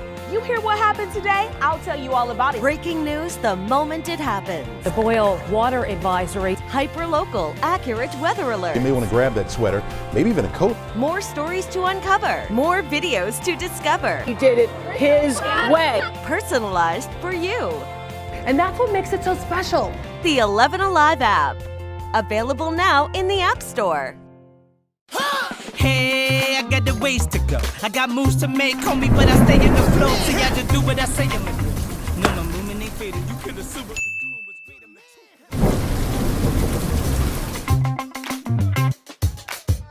Oh, and so I was saying, there is always something filming here in Atlanta. From movies to TV shows, you name it. And so the A Scene keeps up with all of it for you. Casting calls, which big celebrities are in town, what's filming, and if it's in your neighborhood. It's like an inside scoop. Oh, nice. But you know, I really wish you would have told us we were filming this today. Ooh, did I not text you? All right. It's in my drafts. That's my bad.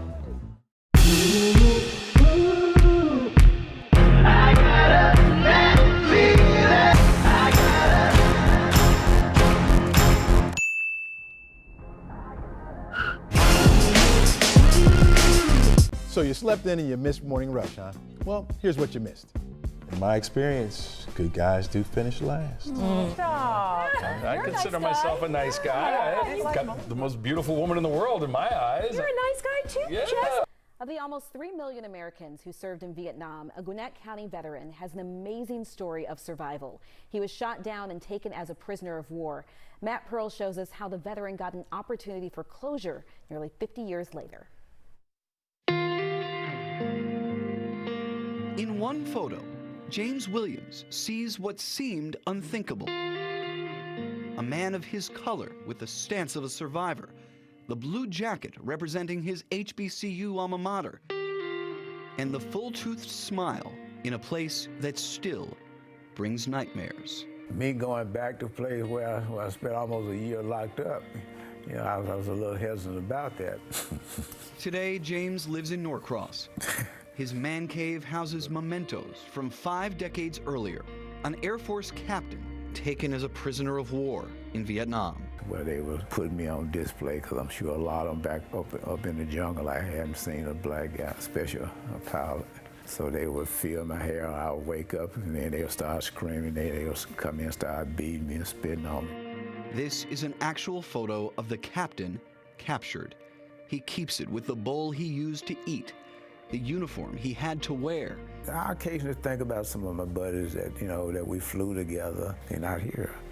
And that's why I look at it and say, hey, God had some plan for me. He had his protected arm, hands around me, you know. Because, hey, I got something else planned for you. You're my Valentine every day. James is retired now. This past fall, a group called Valor Administration offered James the chance to go back to Vietnam. They called me up and said, hey, Colonel, we are planning a trip to Vietnam, and we'd like for you to be our guest to go back with us. For 1 week, now Lieutenant Colonel James Williams returned to where he once served. They had already pre-planned for me to meet the pilot who shot me down. And then when they said, no, he actually passed away in 1980, but we made plan for you to meet his wife. Colonel Williams joined Wen Thi Long, wife of Do Van Lan. New progress cannot erase old pain, but today, James Williams can stand in photos and see how progress can produce the unthinkable. Because the whole bottom line, you know, God made all of us. You know? That's the way I look at it.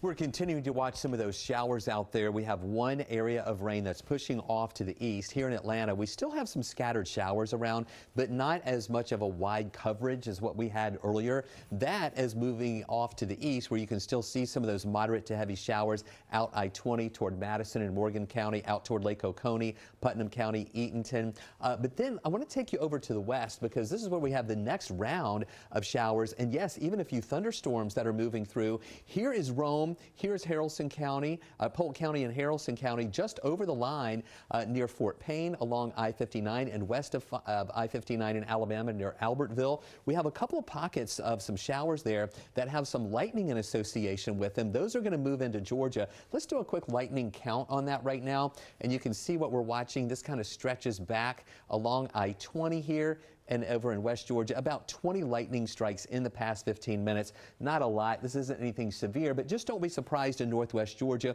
if you see some flashes of lightning or hear some rumbles of thunder as this continues to move your way. And then we have additional strong storms up to the north with a tornado watch in effect for parts of western Kentucky, southern Illinois, southern Missouri, and also into parts of Arkansas. And we even have, if we get in closer here, you can see some individual severe thunderstorm warnings, even a tornado warning right there in southern Missouri. We don't expect that part of the severe weather to move into our area. This is where we'll see those severe weather risks. In fact, let's take a look at this on the bigger picture now. That yellow color that you see through parts of Tennessee, southern Kentucky, that's where we have that level 2 or slight risk for severe storms. Now the green or marginal risk does extend into northwest Georgia, but we really think a lot of those storms will weaken before they get here. And then tomorrow, with another wave of rain moving in, we'll have some pockets of heavy rain.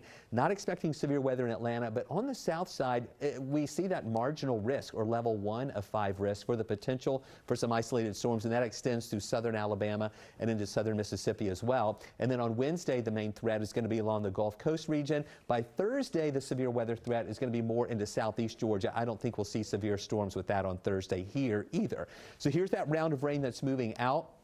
Just additional isolated showers here overnight before this next wave of rain comes in. This is at 7 o'clock in the morning, and you see that still back into Alabama. That swings through for the morning hours. Lunchtime, rainy conditions over us, and then we'll finally see a break in the action. The rain isn't totally over, but we're going to see some breaks in the action from Tuesday late into early on Wednesday before the next round of rain comes in later on Wednesday here to the south of us, and then it starts filling in on Thursday with pockets of heavy rain, finally ending late on Thursday, and then we dry out on Friday. So continuing with rainy conditions, again, some dry hours interspersed in between some of these waves of rain before it finally all ends late on Thursday. We cool off Thursday with a high of 56, clearing out Friday with some sunshine, a high of 59, back to 61 Saturday with mostly sunny skies, partly cloudy Sunday, 65, and then the rain chance, a low one, comes back on Monday.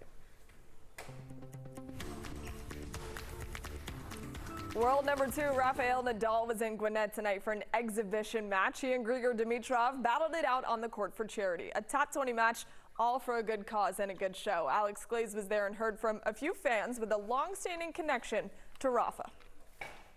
I'm here to see Rafael Nadal. Ladies and gentlemen, that right there is Rafael Nadal! We've been watching Rafael Nadal play for the last 10 years. I'm here, I got my bandana, I got my shirt, I'm ready to go. I just like the way he plays with a lot of spin. When he took the picture with Mac 10 years ago, he ended up winning the U.S. Open that year. He's an awesome player. We love his spirit. We love how hard he works, how much time he puts into it. And we just want to, he leads by example, and that's what we're trying to follow, his example. It's really cool. Actually, it's a very good experience. I'm trying to learn from his game a little bit today. I'm trying to be as good as him when I grow up. Very cool to see Rafa in person. Not like he normally plays, but still a very cool experience. All right, the Hawks in solid position heading into a great matchup at State Farm tonight. Hosting the Grizzlies, they're shooting for their 3rd straight win, and that's something they haven't done yet this season. Let's see if they can get it done. Ja Morant and Trae Young is who everyone was there to see tonight. Grab your popcorn, but before you do that, this was kind of disastrous basketball in the beginning, but when things started to click, so did Ja. The young star with a nasty putback dunk there. Then just before the break, Hawks trailed by 5. Trae Young with the moves and the mid-range jumper for the finish. Sloppy basketball from both sides, like I talked about. Atlanta shooting 32% from the floor. Yikes. They can't find that 3-game win streak, it seems. They lose to the Grizzlies 127-88. Big news for Georgia Tech hoops this afternoon. The Yellow Jackets have decided to withdraw their appeal on their NCAA violation from last September. This means no ACC tournament for Tech this year. Now, because of this, full postseason eligibility will come back for Tech, but it'll be granted starting next season. So a lot of Atlanta United fans were lining up outside the Five Stripes official team store today. They were waiting for, not the players, the team's newest 4-legged member, Spike. He's the puppy training to be a service dog and getting to know United's strong fan base in the meantime. Look at the throne as well, so cute. Spike will be making his very first appearance at the home opener for United this Saturday against FC Cincinnati. We'll take a break and be right back. Oh, and so I was saying, there is always something filming here in Atlanta, from movies to TV shows, you name it. And so the A Scene keeps up with all of it for you. Casting calls, which big celebrities are in town, what's filming, and if it's in your neighborhood. It's like an inside scoop. Oh, nice. But you know, I really wish you would have told us we were filming this today. Ooh, did I not text you? All right. It's in my drafts. That's my bad.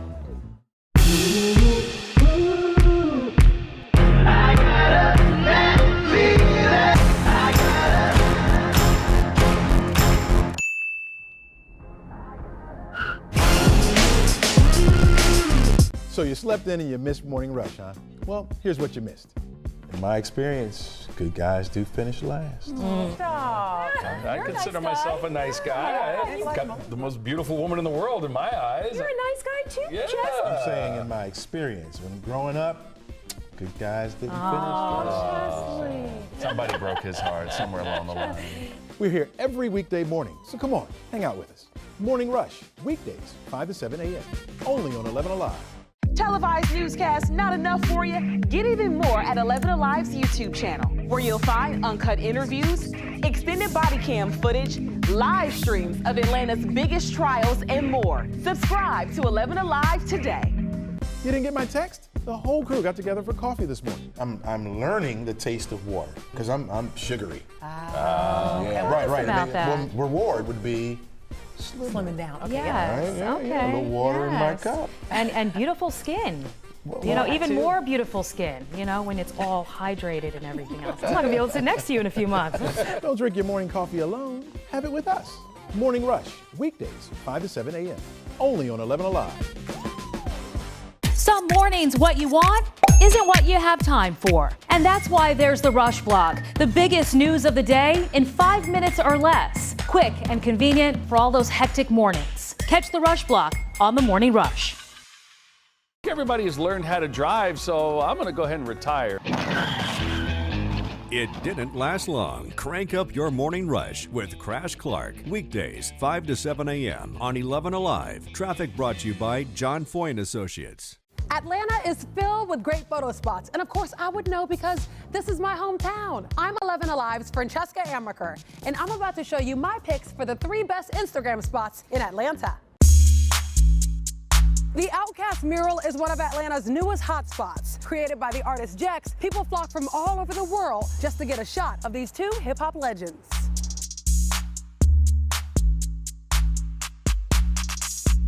News of the mural went viral when Big Boy himself gave a shout out on Instagram. You can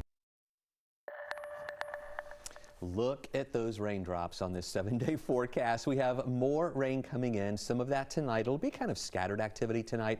And then early in the morning, another round of heavy rain comes in, maybe with some thunder and lightning with that. That will move out and we'll actually have a break. It's not going to be constant rain all day, Tuesday, Wednesday, and Thursday. We're going to have a break late Tuesday into early Wednesday. And then a second wave comes in late Wednesday into Thursday, and that's going to be some heavy rain.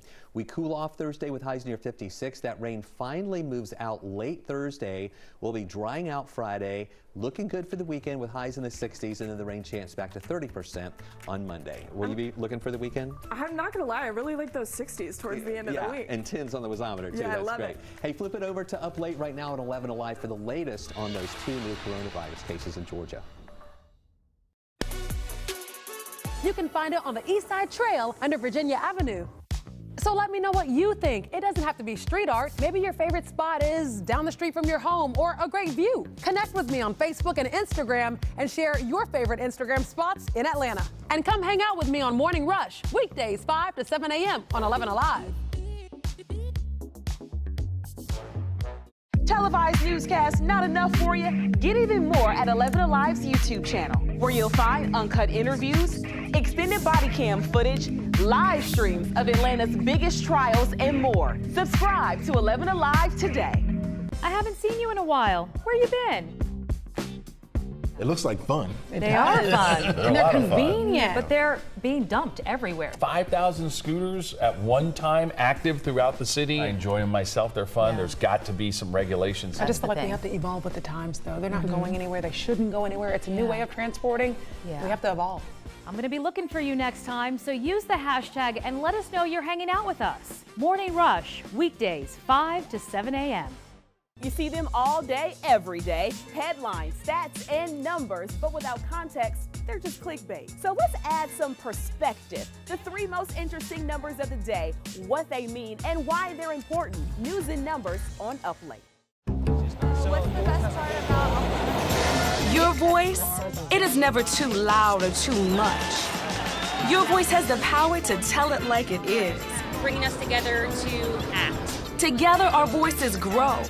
Together, we come alive, amplifying voices and breaking down barriers to change the story and shape the future. Together, we are unstoppable. Together, we are where Atlanta speaks. Remember the old days, the old cliffhangers when we used to watch shows? And they cliffhangers. would, they would wait the next week. You're, what's going to happen to the $6 million man? He was hanging with his one bionic arm. Morning Rush, weekdays 5 to 7 a.m. Only on 11Alive. Atlanta. Almost 6 million people call the Metro home. But what makes this place so great? I'm 11Alive's Chesley McNeil. I'm going to give you 3 reasons why Atlanta is the best city in America. Come on, man. It's the heart of the South. And it's one of the most diverse cities around. People from all walks of life have come here and made it home. From different backgrounds, languages, and religions. And who can forget about the food? They all make this a cultural melting pot, full of great people and Southern hospitality. Atlanta's rich history is unmatched, known as the cradle of the civil rights movement for good reason. Dr. Martin Luther King Jr., Andrew Young, John Lewis, they all fought in the struggle for equal rights right here. Businesses on Sweet Auburn Avenue, local black churches, and college students from Atlanta all helped shape the future of America. Once an Olympic city, Atlanta's home to the best sports scene across the nation. Hey look, the